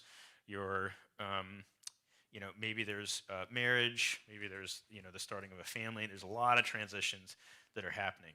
So anytime you have any group of people who are transitioning in their relationships, geographically, or the ideas that they're coming in contact with, we who are here and fixtures and pillars in our community, we need to be cognizant of anybody who's in some kind of transition in their life, geographically, relationally, or institutionally. And we need to recognize we need to be there for those people because we're here day in and day out. Our relationships are fixed, and we don't have all that transition in our life. And you got to think back to what it was like when you were in a season of transition and how hard that was for you. So be hospitable and have eyes to see the people who are going through some of those different things. All right. 3, it's good for us to learn from the back door of our church. Okay, so basically, people typically leave churches for 2 reasons. One, they're people who are church members and not like de-churching. Okay, people who they might leave to move, or they leave because there was something that wasn't working for them at your church. So, speaking to church leaders here, it's good for you to conduct. Don't expect this, but in your membership process, let people know, hey, we ask for exit interviews for when they move or when we weren't necessarily like a good fit for somebody. And so it's good to conduct exit interviews for anybody who's willing to do that. Don't expect that, of everybody, especially if somebody, leaving and they were hurt or whatever. But it's good for us to give people the opportunity to do that, hear what people have to say, and then learn from those things. Sometimes there could be, good insights or good critiques there of things that we could, make a little bit better and make healthier churches. Fourth, and I think we don't have to belabor this because I think pretty much every church that's here has really healthy and substantive church membership processes. But it's good. That's something good to have. It's good. So at our church, I think it's very important that the leadership or elders of a church, you have to know the people who are at your church. And you don't know the people. Here's the litmus test for us, for our elders, as we think about, do we know the people who are at our church? And this could be true whether you're a church leader or you're just a church member at one of your churches. You know that you know the people who are there if you can go household by household and pray for at least one thing that's with specificity for each household. If you can't pray with specificity for each household at your church, especially if you're a church leader, then you don't actually know your church members. So, every system that you have is perfectly built to give you the results that you're currently getting. So, if you're, an elder or a church leader and you can't pray for, with specificity for every church, church household, that's in your church, then now we need to upgrade how it is that we learn about prayer needs for the people who are in our church. So one of the things that we do is, through our church software, we have an automatic email that goes out once a month to every member in our church. How can we be praying, for you? And so for different church sizes, you're going to have different means of acquiring those things. It might just be as simple as just relationships and phone calls and, talking with people on Sunday morning, those kinds of things. But it's very, very important that we know the people who are here, and we got to have thick community. And you know what thick community takes? It takes relational risk, and it takes vulnerability. It takes the permission to be able to be hurt by each other. Because what happens? What is relationships? You ever go to like Home Depot and you start touching the different sandpaper grits? You ever do this? So the lower the number, it's the grittier it is. So you get that 36 grit, right? And if you rub it on your skin for like a second or two, you're going to draw blood, right? You go up to like that 120 or that 200, you put it on the skin, and you're like, ooh, that's kind of exfoliating. And then you do like the 300 grit, and you put it on the skin, and it's like, ooh, that's soft, right? Well, a lot of relationships boils down to one thing, is what kind of grit sandpaper is needed in this moment, in this time. And what's needed in a given moment in time is going to look different depending on the situation. Sometimes you got to get a little bit of 36 grit out there, briefly. And sometimes you need that 120, 200, or even 300 when you're dealing with somebody who's a bruised reed. And so, how do you know what to do? You need wisdom. So, we must be seeking wisdom as Christians in how we relate to each other.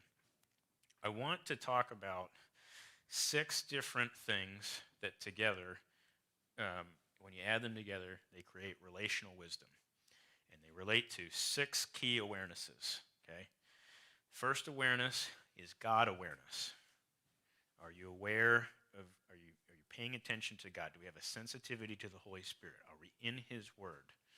The second awareness is self-awareness, okay? This is knowledge of God in light of knowledge of self, okay? Who has God made me? The third thing is others awareness. This is, are we paying attention to the people who are around us? The fourth thing is awareness of how other people are experiencing us. That's different than others' awareness, Others' awareness is awareness that other people are there. Here's who they are. Awareness of how other people are experiencing you is having real-time feedback of reading their verbal and their nonverbal cues of how you are coming across to them. I'm telling you that evangelicals are very bad at awareness of how other people are experiencing you. Okay? That's the fourth awareness. Fifth awareness is cultural awareness. Sixth awareness is emotional awareness. So when we put God awareness, self-awareness, others awareness, awareness of how other people are experiencing you, cultural awareness, and emotional awareness, if you're growing in each of these 6 areas in your life, here's what happens. You begin to relate to other people with greater wisdom, and as a result of that, people will experience you as being more persuasive. Okay? And at the end of the day, that's our hope, because we don't want to be people who lose our saltiness. We want to be salt and light to other people. And in order to do that, look, it's just like what I said last night. What do people remember at funerals? They remember how you made them feel. Okay? Now look, I'm not trying to move us towards like sensate culture, kind of thing. But here's how, you remember back to 2020, 2021 during COVID. Everybody was kind of angry, emotionally compromised. And here's what happens from a neurobiological standpoint. When your body is put into fight, flight, or freeze, what occurs is the part of your brain up here, the prefrontal cortex, this is where the faculties of reason and argumentation and persuasiveness, where all that occurs, it gets bypassed. And what happens is the brain moves into its amygdala, okay? The amygdala, or the lizard brain or whatever, is the part of the brain that reacts. And so in order to be persuasive to other people, you can't just be engaging, you can't be operating out of your amygdala, and you can't be interacting with somebody else who's operating out of their amygdala. People must be calm. And you need to be emotionally in the pocket. So being emotionally in the pocket means you're not overly emotional, or you're not catatonic and emotionally shut down. But you're active, you're engaged, your body is saying that, like, I'm interested in you, I'm paying attention to what you have to say, I'm in touch with, your story, I'm in touch with my story. And so all the time, people are unconsciously or subconsciously reading you. And they're not even, this is not like a conscious thing. It's just how you come across to somebody else. So how we come across to people is really, really important. And what I want to tell you is, we have a gospel that's true, good, and beautiful. Therefore, there is nobody in culture and society that we should not be able to sit down with and have a calm, rational, and civil conversation where we can sit back, ask good questions, and have a posture of curiosity.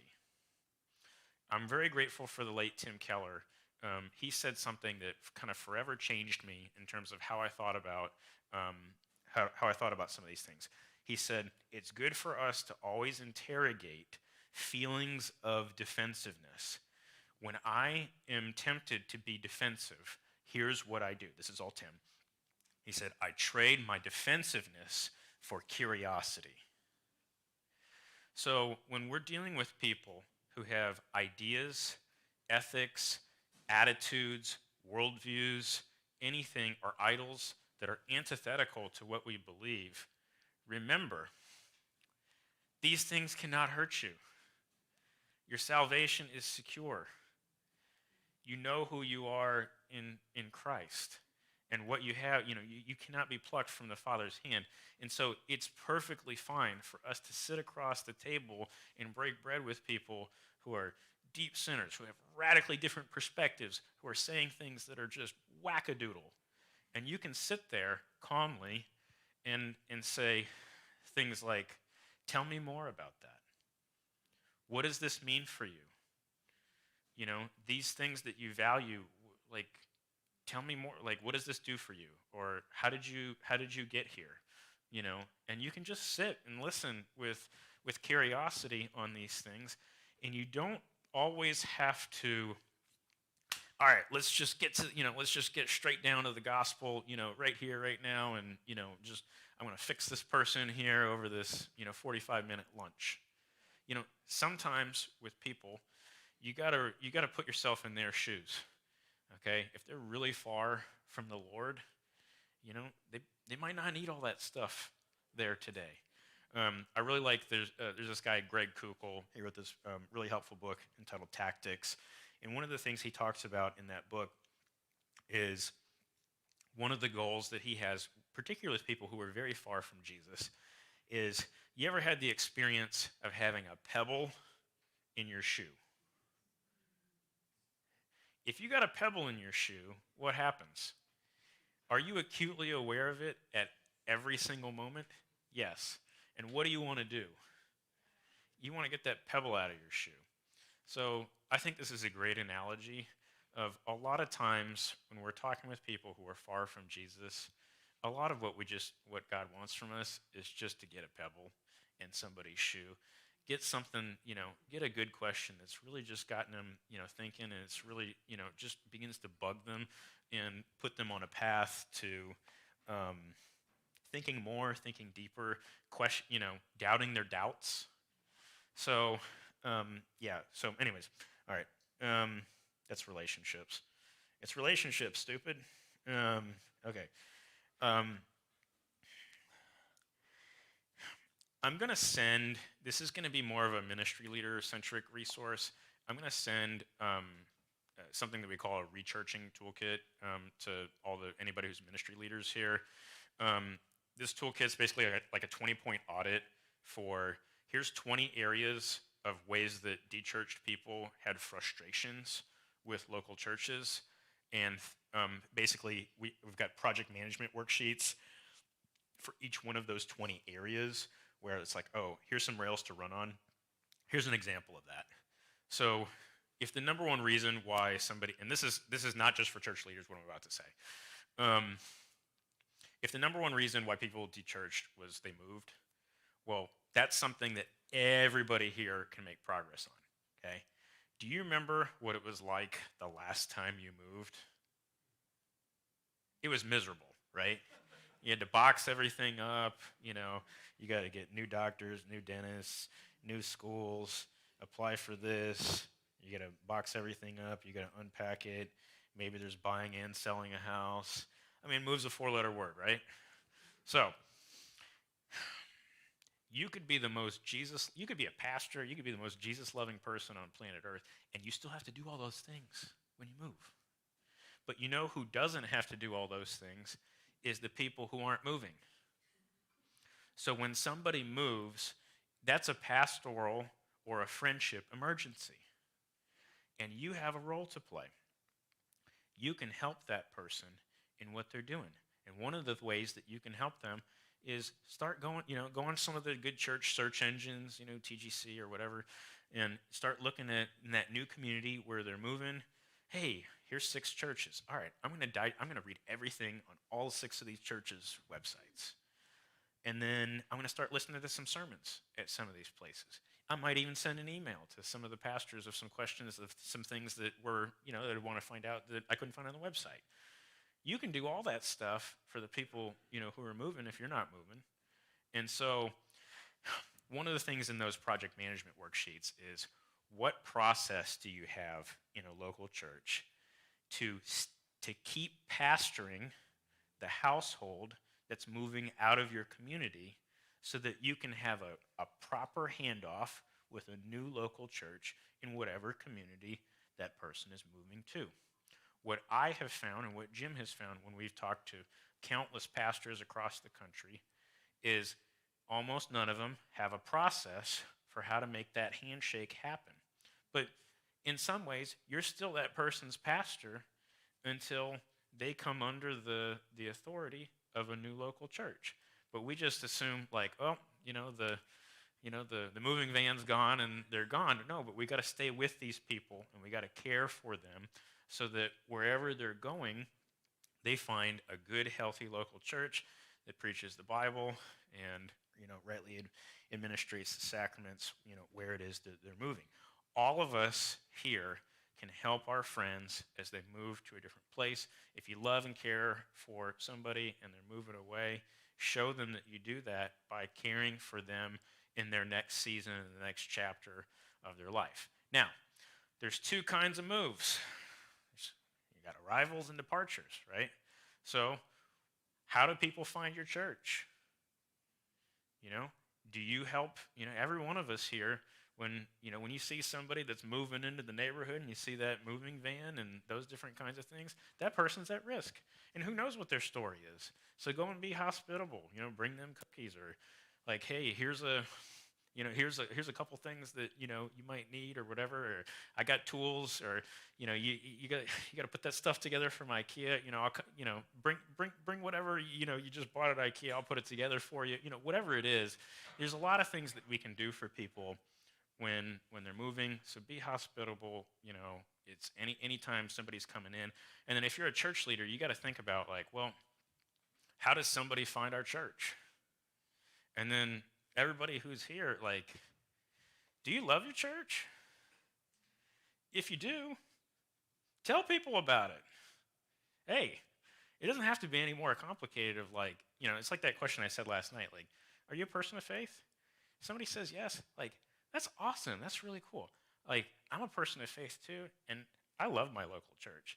I don't know if you have one, but I really love ours, and man, I'd be a bad neighbor or a bad, friend if I didn't say, yeah, come on down with us, and, I'd love to grab a meal and, get to know you better, after.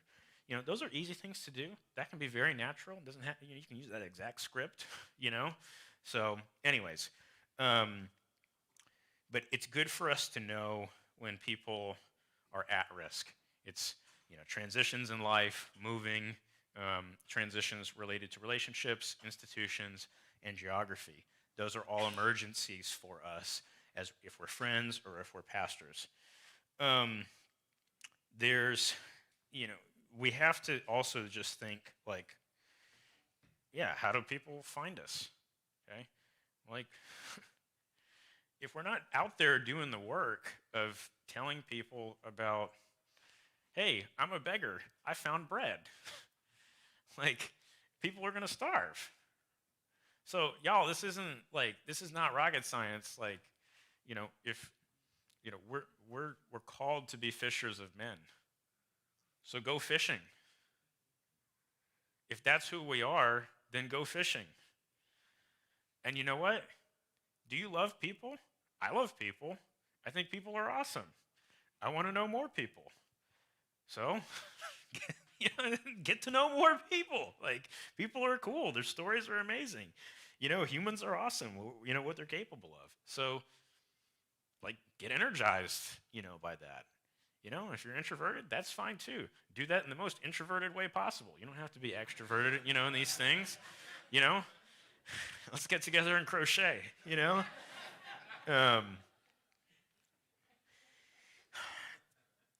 This is a little different here because, New England's complex.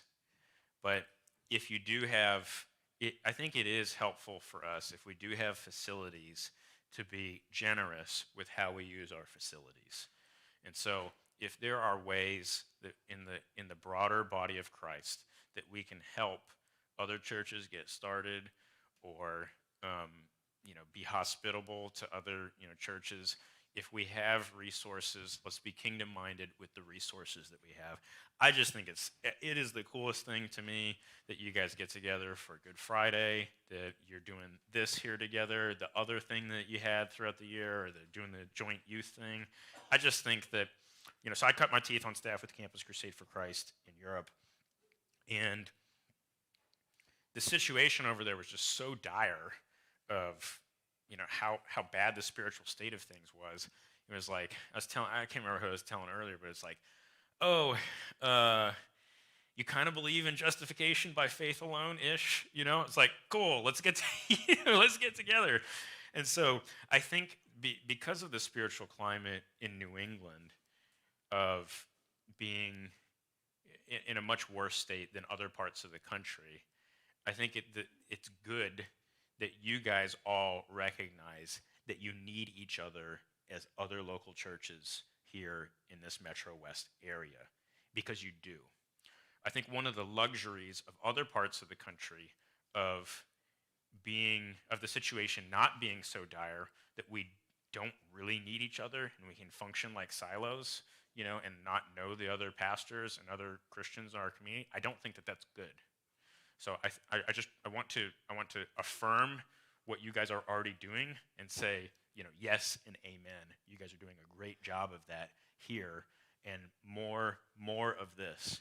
So, and I also love the idea of collaborative church planting, where you have a couple different churches that are in a community. They may even be in different traditions, and jointly deciding together, hey, we're going to commission, these 50 people from our 5 churches or whatever, and we're going to go plant in this new community together in a way that's going to be dramatically increase the probability of the success of that plant. So I do think that getting creative on, just missiologically and pooling resources together and working together as the broader body of Christ, I think those are good things. Look, your website is the front door. Church websites are not for your church members. Okay? Use email use private communications for things that you need to communicate to your church body. Your church website exists for people who do not go to your church yet. So you need to make your websites, that's the front door of your church. So make sure that you tool your website to that end. I know this is an opinion. It's a strong opinion that I have, but use email, direct communication that's private use that for the purpose of, the things that you need to communicate internally to the people who are at your church. So you need to do an audit of your website such that you need to see it with the eyes of somebody who's brand new to your community. What are the questions that they have? What do they need to know? What do their kids need to know? What do they need to know about check-in? What do they need about, what corporate worship looks like? And, am I going to fit in here? You got to think about those things on that front. 10, take mental health seriously. We talked about this yesterday. One of the things that we do at our church is we host Christian licensed mental health counselors in our area, and at the same time we host a bunch of pastors in our area, and we create the playing field for those LMHCs and for those pastors to get to know each other, so that there can be trust developed between them, so that you can know what competencies. Who are the three best people in a 20-minute radius on marriage and family, or this area or that area, or addictions, or And so when the church and people who are Christians in mental health begin to work more closely together, I think we've seen a lot of increased synergy to this end.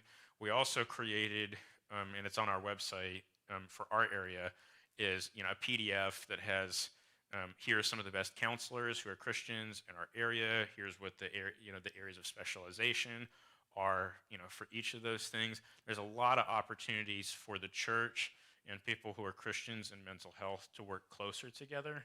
And I think that there's just a lot of low-hanging fruit. If you were here last night, you know that people who do not have a weekly or greater church-going habit, they're in a significantly worse place on issues like anxiety, depression, loneliness, and suicidal thoughts. So this is a big opportunity that we have.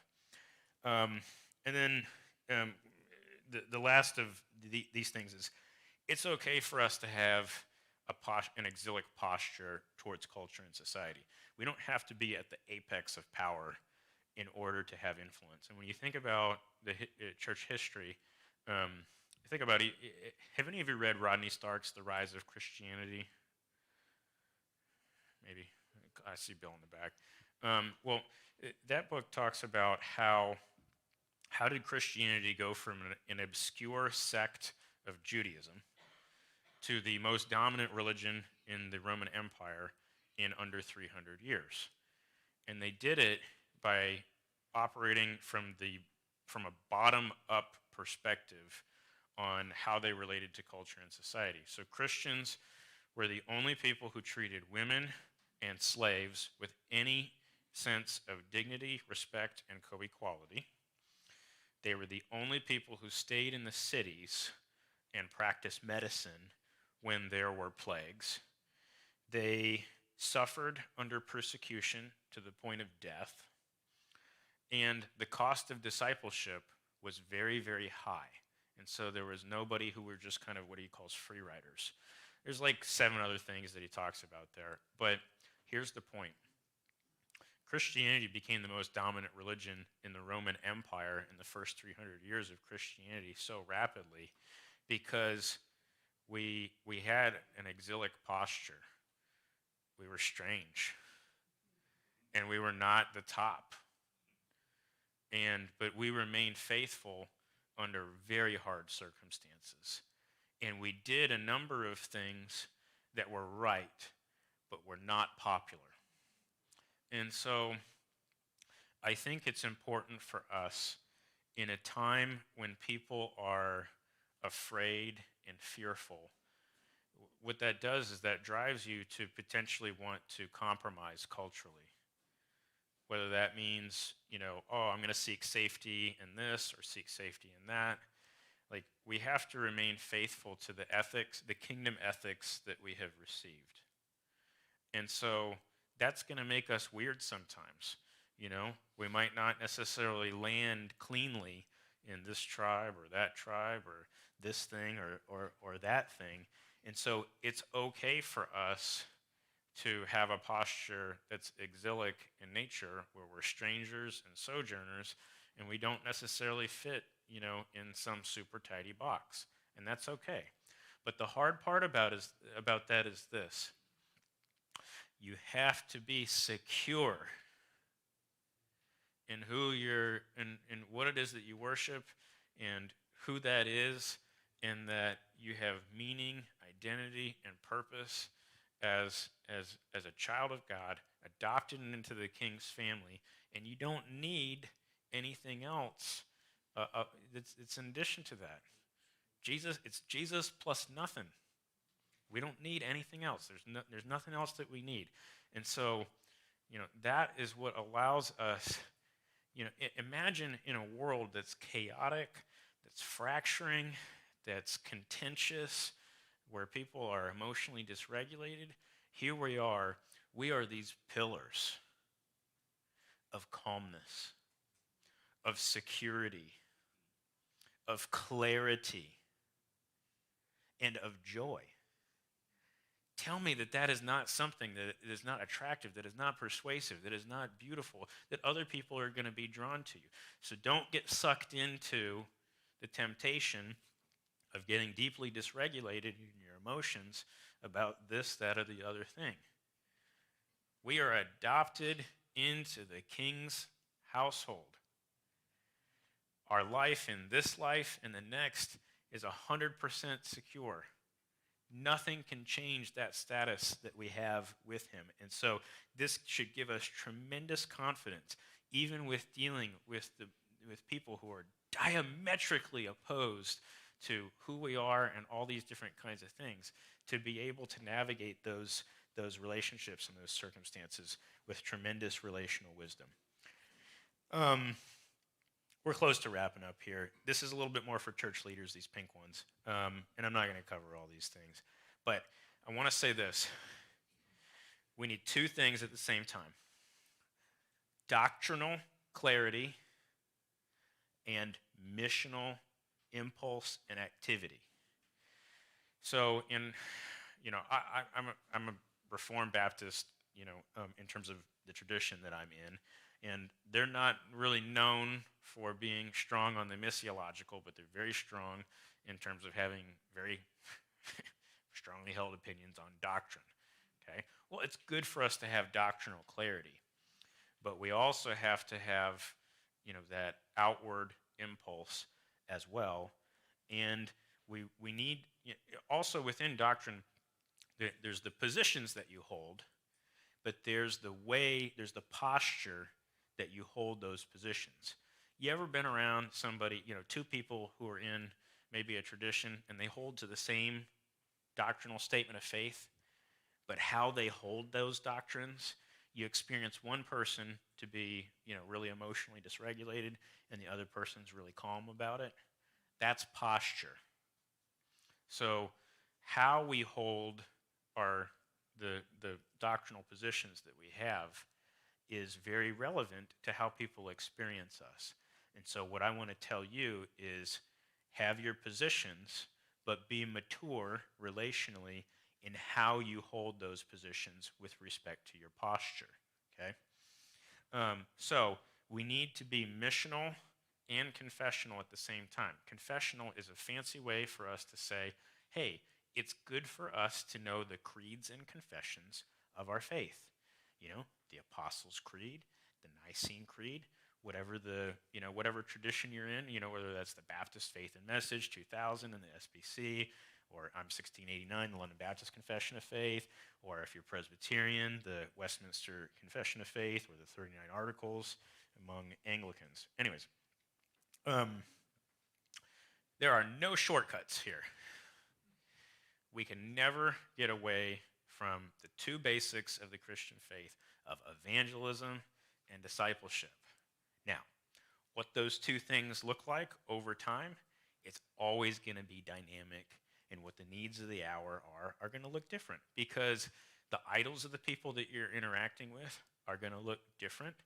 And so how you relate to this idol, every idol has a different mixture of what it's promising and what it's delivering. And so what that looks like, it looks different. But I think evangelism and discipleship, if we want to get really, really basic, boils down to two questions. This person who's sitting across from me, what do they want and what are they afraid of? Most people have the same needs, but evangelism and discipleship comes down to two questions. What does this person want and what are they afraid of? And all you have to do in evangelism and discipleship is basically ask questions that get at those two things. What does this person want? What are they afraid of? And then you just talk about how Jesus, provided answers to people's wants, and Jesus provides answers to people's fears. It is no more complicated than this. So, just think about that.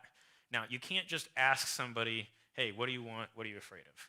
You got to be in deep relationship with some. Those are really intimate questions, right? But become experts, be collectors of questions. So here's a good question that gets at what do you want. One of the questions I ask everybody who I ever go and grab lunch or breakfast with, I ask them, hey, what are you looking forward to? What is that a question? What am I asking? I'm asking, what do you want? Okay? So just think about ways that you can just ask these two questions in different ways. And you know what else? Relationally, the human brain is weird. We are programmed to not want to say no 3 times in a row. Okay? Now this is from sales, so be very careful. Be very careful with this because it actually does work. Okay? This is a field known as neurolinguistic programming, if anybody's studied NLP. If you ask this, let's say you're having a question and somebody answers that question with, I don't know. I'm going to give you a very magical, follow-up question. Here's what you do anytime. This can be this doesn't have to be evangelism and discipleship, but if you're in sales, this is like super magic. If somebody says, I don't know, here's what you say. If you did know, what would you say? If you did know, what would you say? Here's what happens when you ask that follow-up question with somebody. It ends up accessing a different part of the brain than when you first asked the question. Now you're asking somebody to access their prefrontal cortex rather than their memory, and now they're using their faculties of reason to try to then, they're not trying to answer the question from like historical memory recall. Now you're asking them to, to that. So if you can ask the same question 3 different ways, you will almost always get an answer from somebody. And anytime you hear the I don't know, all you have to say, what is it? If you did know, what would you say? That's all you have to do. And this is, you can use this if you're a pastor, if you're a counselor, if you're, if you're just layperson, this is all for free, okay? Where do I want to go with this?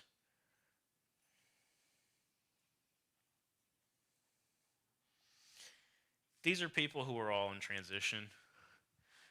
These are people who you can just have eyes to see. Who are the new families at school? Who are the new neighbors? Who are the new colleagues at work? Who are the new people at the gym or, some other third place that you have a regular habit of? Who are the new customers in town? Look, I feel like I've been in like Stars Hollow. You guys, Gilmore Girls, you know what I'm talking about? Yeah. It's like these, out here in like West, whatever, Metro West or whatever, it's like, I feel like who the people who are new are, right? I mean,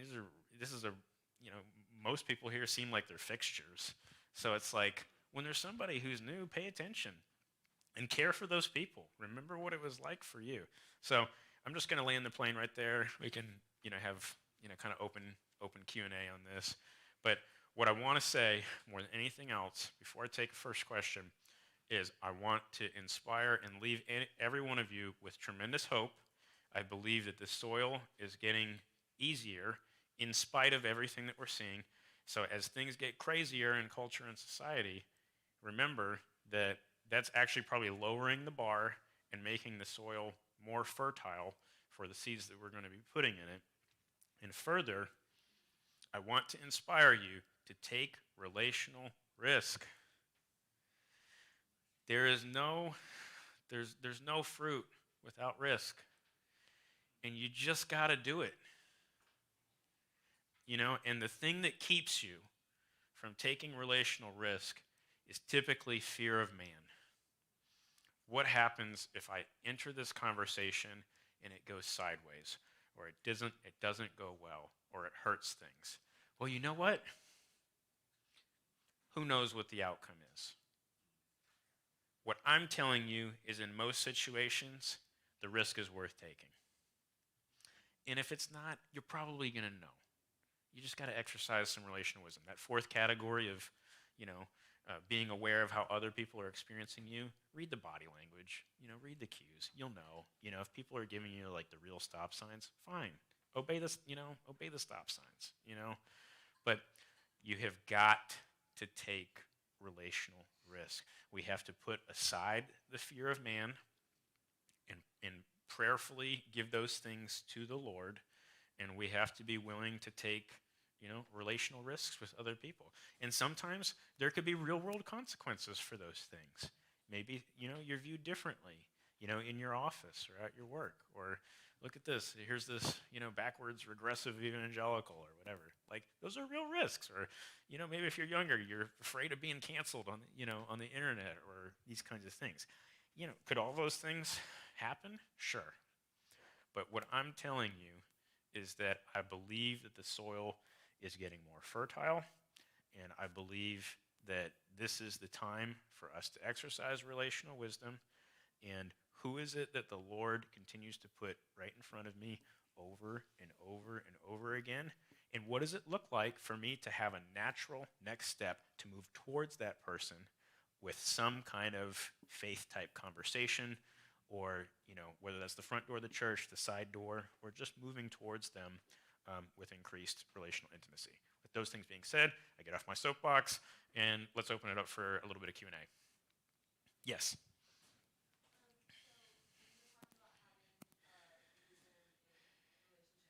you were talking about like emotional awareness and cultural awareness, and I wondered, you kind of rushed through those, so I wondered if you could flesh those two out a little bit. The second. Yeah, so emotional awareness is in imagine the Venn diagram on these things. It's a bunch of circles that actually all overlap with each other, almost like the the Olympic logo with the 5 rings or whatever. That's what I kind of picture in my mind. Emotional awareness has a lot of overlap with self-awareness, and I think the people who are most self-aware and emotionally aware are people who are very in touch with their own story. What's happened in my life, how those things impacted me, especially with the wins and losses of life. And emotional awareness is also, it's also key that we remain in that zone of tolerance where if let's say emotions run from 0 to 10, like the window of tolerance is like 4 to 6, where we're active, we're engaged, people are experiencing us as being, present, the word for it is present, right? But we're not amped up and, pounding the table or, being inappropriately intense. And we're not also in flight mode of being kind of shut down and, for lack of a better word, stoned. So I think a part of a lot of emotional awareness is just being in that, staying 4 to 6 with people. On the cultural awareness piece,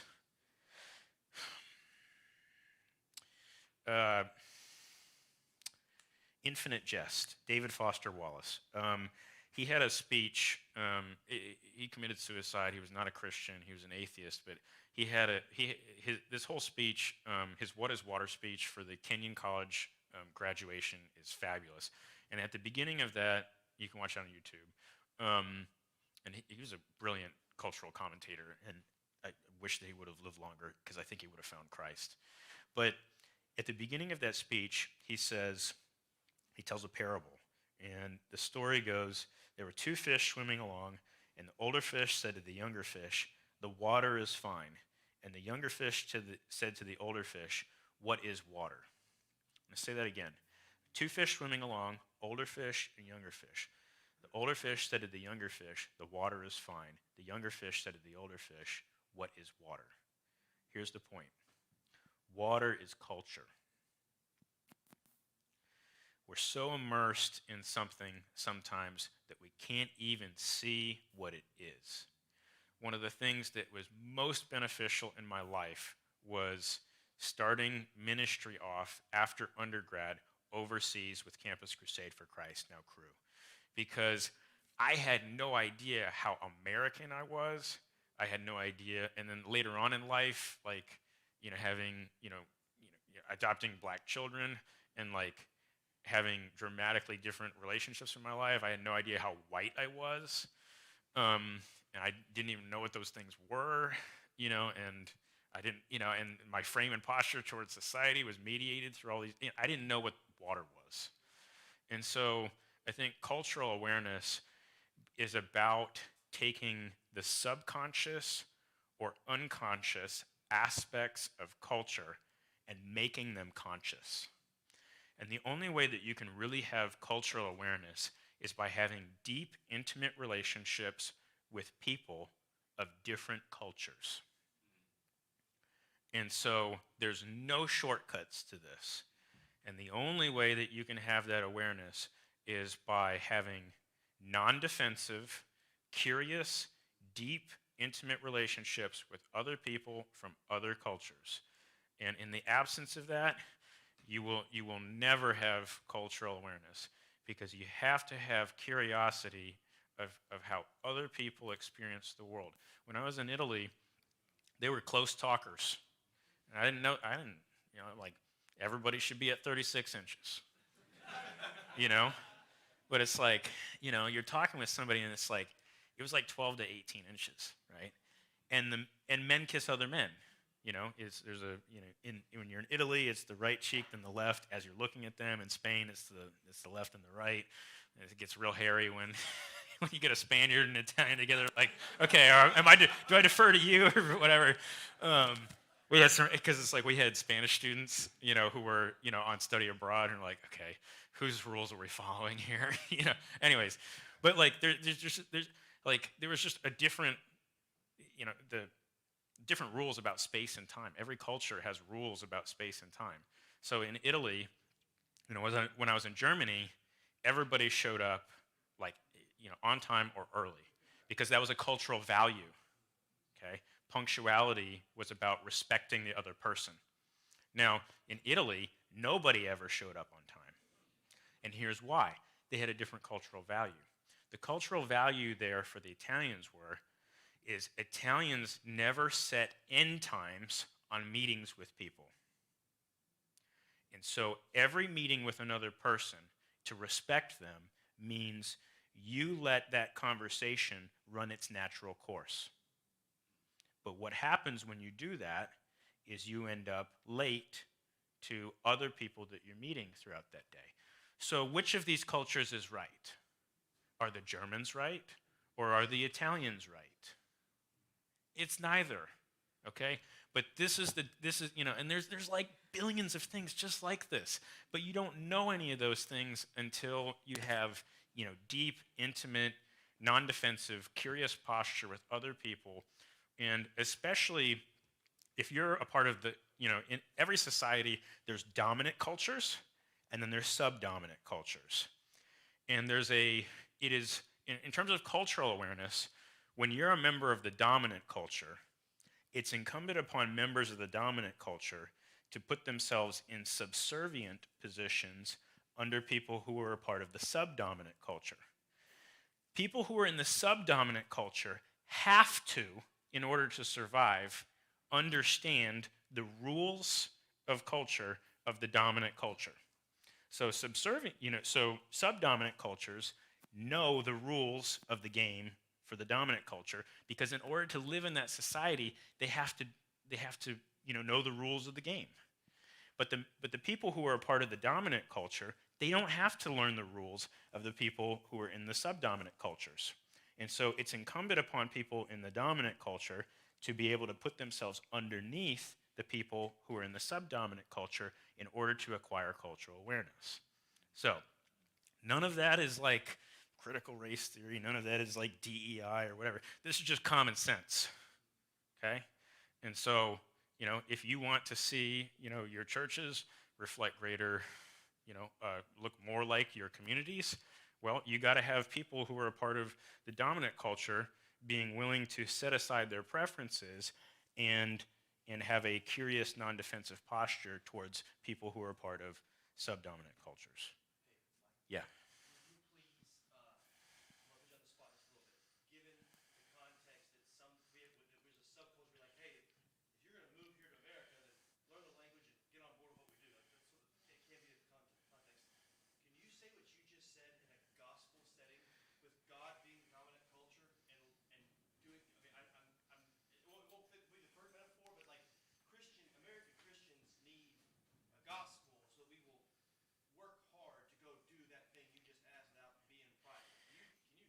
Yeah. Yeah. That's thanks for teeing that up. So let me try to put that over the fence. Okay.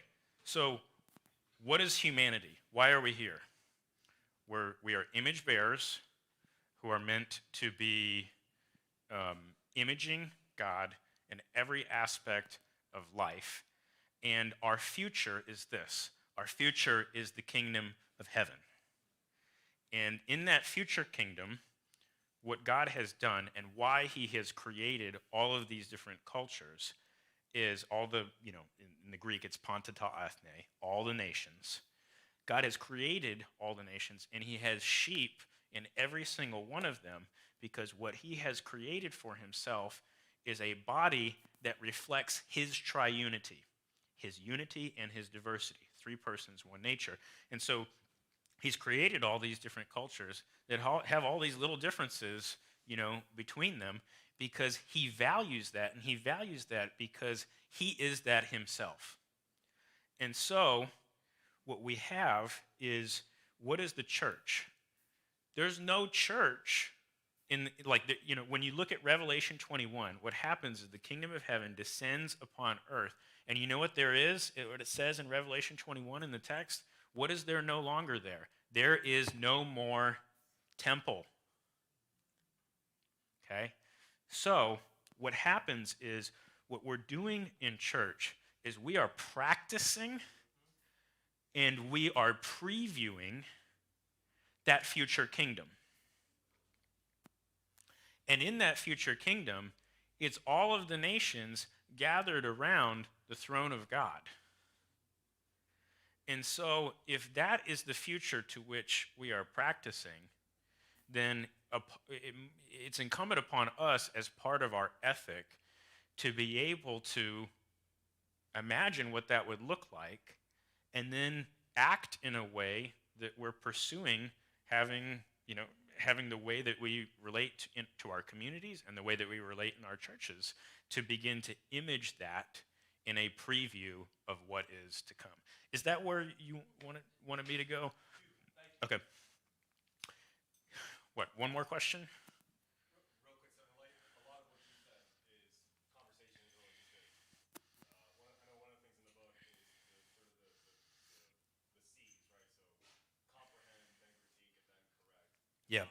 So like, how do we apply that in light of? I think a lot of what you're pushing for, especially with the cultural context, is try to understand it for what it is before you start to critique it and correct it. But then how do we move in that sort of flow of conversation and relationship? Yes, this is really good. I'm glad that you reminded me of this. So there's 3 C's. It's comprehend, commend, critique. This is what I want to say is like cultural analysis or idea analysis 101. Comprehend, commend, critique. Let me explain each of these things. People who you're interacting with, they want to be understood by you. They're not going to hear what you have to say until you have accurately understood who they are and the positions that they hold. Okay? So much of cultural analysis goes straight to critique. What's wrong with this idea? Right? But people they're not ready to hear that from you because, again, it goes back to the funeral thing. Like, how am I making this person feel in this conversation? We ought to be the most charitable people possible when we're dealing with other people who have different ideas from us. We should be able to state their positions even better than what they can themselves. We should help them make their arguments even better than what they can in a believe the best way. And you know that you've done comprehension when you're talking to somebody and you can say, and they can say, well, you can ask them, have I understood you correctly? And they either say yes, or you've said that even better than what I could. That's when you know when you're done with that first C of comprehension. The second thing is commendation, commending. Every lie has enough truth in it to make it float. Okay? So, when you're thinking about commendation, why is it that somebody is taken in by something that is not true? Find that thing, because almost every other idea that's not Christian is borrowing from something from what we believe.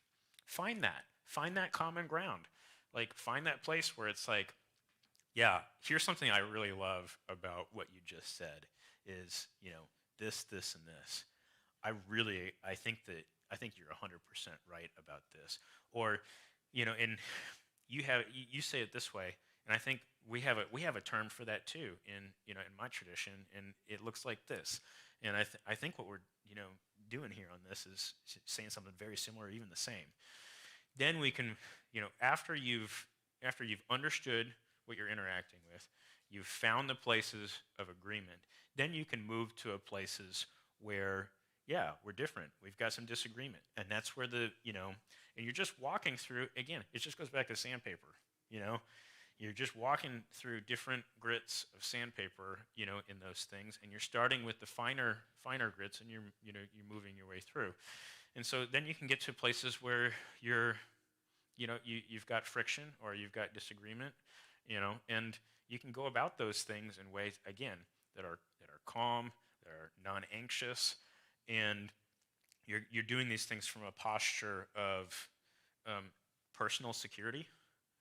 And you know what? That's like, when somebody, what's attractive to other people is that confidence, that self-confidence, not brashness, but like self-confidence that like, yeah, my identity, my meaning, identity, and purpose is secure in Jesus. Like, I'm a child of the King, like, and he's done all these things for me. So that's where we can begin to move into critique. But when people, in our evangelism, when you get emotionally dysregulated, you become non-persuasive and you go straight to critique. And so much of Christian media, the actual fruit of so much Christian media is actually, the fruit of this ministry is fear and anxiety, and not gospel. So many different ministries are just anxiety factories and fear factories. And I don't think that this is good for us. And I think it's good for us to have the marketplace of ideas. And I think we win in the marketplace of ideas when we lead with those things. So, yep. One more question. Yep. Michael, thank you very much, for being here, and I've loved the teaching. This time, I know we've talked a lot about how to bring people back to the church. I was curious on your opinions on what do you think the church is doing, or what can we do to keep people or retain people from leaving? One aspect of that is that I'm curious about, are we doing as well on developing spiritually mature followers of Christ? We talked about that sense of emotional unregulation. That should be one of the attributes of a spiritually mature person, and maybe that is causing some people to leave that fit. And is there anything that you're finding in your travels on that? Okay, 3 things about helping on the preventative side of things. Number 1 is discipleship pathways. If we don't have discipleship pathways, for like how do people grow in their faith in our churches, then what are we doing? So the no plan on discipleship is a plan, and it's a plan that doesn't work. So if you don't have discipleship pathways in your local church, so, for us, we have 4 different environments. There's Sunday morning corporate worship. There's Christian education, which we call Equipping Hour, where we have a 5-year scope and sequence where it walks people through like basically doctrine in all sorts of different ways. Then we have a 3rd environment of community groups, and then we have a 4th environment called formation groups. Formation groups are 3 or 4 people of the same gender. And each one of so these environments like basically roughly mirror the 500, the 72, the 12, and the 3 in the New Testament. And so each environment is more intimate than the one before it. And so having discipleship pathways, having rails that people can run on in each of the, here's what you can and can't get out of each of those environments. And corporate worship is the only environment that we expect people to be at. And we encourage people to opt in to those other 3 environments, and they typically do, especially as we make them greater. So number 1 is the discipleship pathways. Number 2 is habits. So we have to be helping our people form healthy habits in their relationship with God, whether that's the devotional reading of the Bible, making sure that they don't miss corporate worship. What does it look like for them to have an active and vibrant prayer life? Are they connected to the ordinary means of grace that we have? So I think habits are important, and that's part of those discipleship pathways is helping people form healthy habits.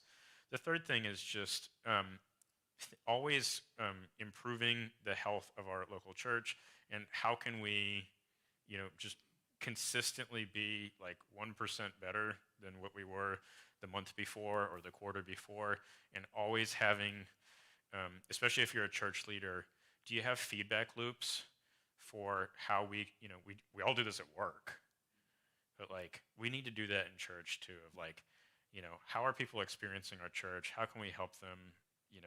How can we not put up more barriers for them, but only have like the barriers of the gospel be the things that are challenging. So I think those are three important ways that we can, from a preventative standpoint, that we can help on that. So again, I'm going to send all three presentations as well as the rechurching toolkit. So the rechurching toolkit will give you like 20 ideas to this end. So you'll want to take a look at that and make sure you grab that from, from here. Yeah, hey, would everybody just give Brother Graham a hand, please?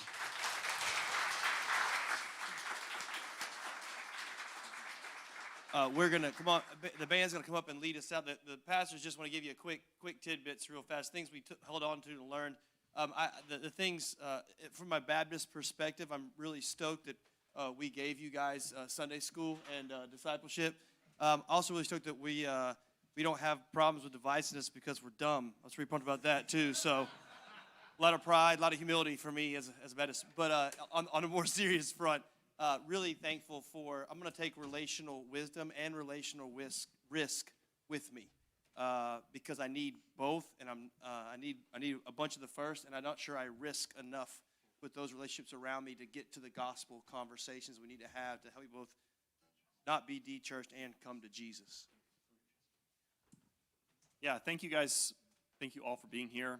Life of Mission every year takes a little bit of a different turn, focuses on different things, and I think this year's conference and Michael's book are a little bit like a map of the mall, right? You guys have been to the mall and you've seen the map, and the dot that's on the map that says, you are here, right? I think sometimes our experiences or the things that we see online, the anecdotal evidence that we have, paints a picture for us of the challenges that are before us, the obstacles that we face in presenting the gospel and leading our friends and neighbors to faith. And the data tells a different story. It's helpful for us to get a real lay of the land and to know the actual path that's ahead of us and the obstacles that we actually face rather than the ones that we maybe imagine or perceive that aren't actually there. So I hope that this year's conference has been a real encouragement to you. It certainly has been to me. And if you want to know more about this stuff or go deeper, you can pick up Michael's book and look out for forthcoming work from him and sign up for the Keller Center newsletter. I'm sure that would be a great way to stay in touch and keep your eye on the You Are Here dot on the map. So, Edgardo? Yeah, I'll say my little bit, and I'll pray, and I think the band's going to lead us, and then we'll head out. Yeah, I think honestly the thing that's really encouraging and hopeful is just how simple God's word and gospel and work really is. Like, so it's really encouraging to me. I'm here at Milestone going into my third year, and I told the church it's probably not the greatest tactic to, like when you're like going through a pastoral search process, and I just said, hey, I'm pretty vanilla. Like, I have nothing. I don't like the 5-year, 10-year plan. Like, we're going to preach the word and we're going to love people. And in some way, like, that is the pillar of what we've just been reminded over and over and over again is you love God with all your heart, soul, mind, and strength, and you love your neighbor as yourself. And then you go out and you tell others about the greatest news that you have received, heard, delighted on, participated with. And it doesn't really have to, like, be world transformational, but if you love and you preach and you tell people, like, because of he who is in us is greater than he who is in the world, because of the Spirit and because Christ is going before us, like, this is, like, it's really just really hopeful for me as a pastor. It's hopeful for me as a pastor just as I preach and as I lead and as I just shepherd, because I just have to, we can just tell you guys, love God, love your neighbor, and tell them the truth. That's in the word. Really, really, really simple. So I'm just really encouraged about, like, we don't have to do much.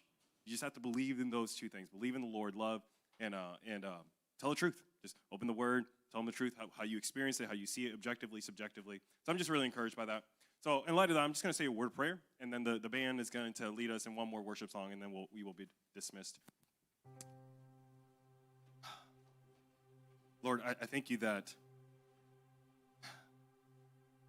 your strength and your wisdom is greater than how we could have ever seen it or put it forth.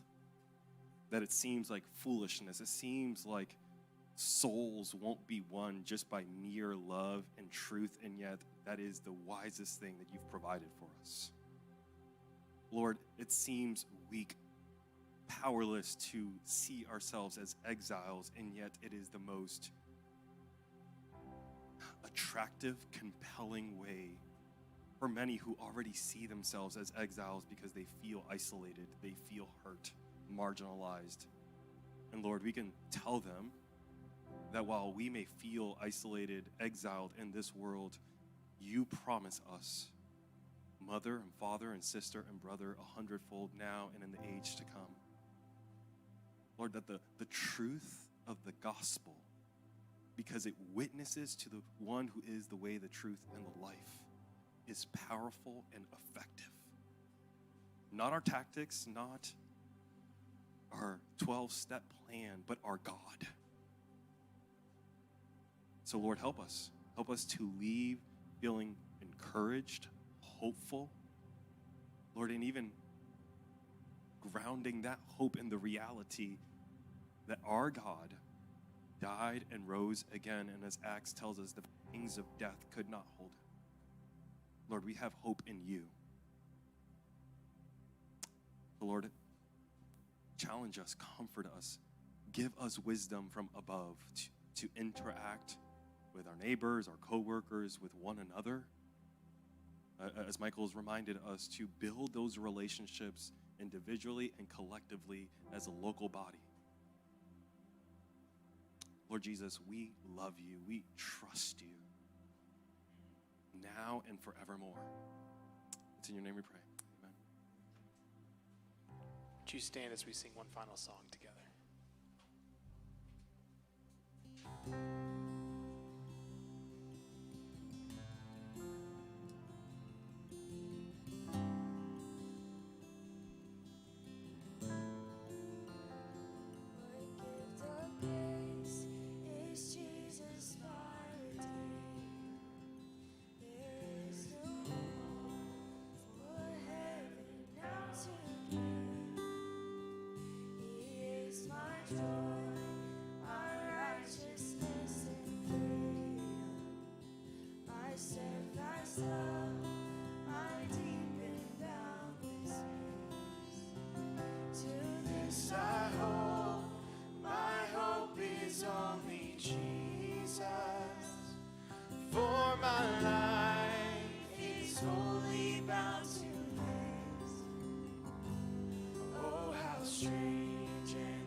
Allegiance I hold. Allegiance I hold.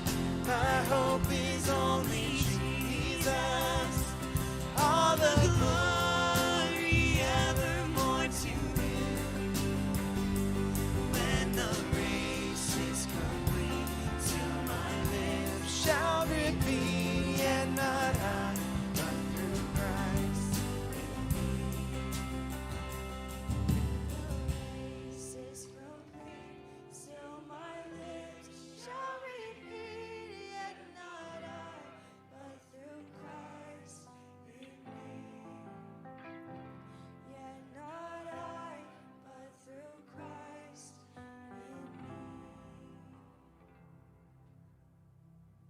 And in 2 Corinthians 5, we find these words. Therefore, if anyone is in Christ, he is a new creation. The old has passed away. Behold, the new has come. If we go down just a little further. Therefore, we are ambassadors for Christ, God making his appeal through us. So, church, that is what we've been hearing today. What we've been hearing this weekend is that we are ambassadors of Christ to this culture, to this world that we live in. And so go in peace as ambassadors in Christ. Have a blessed weekend.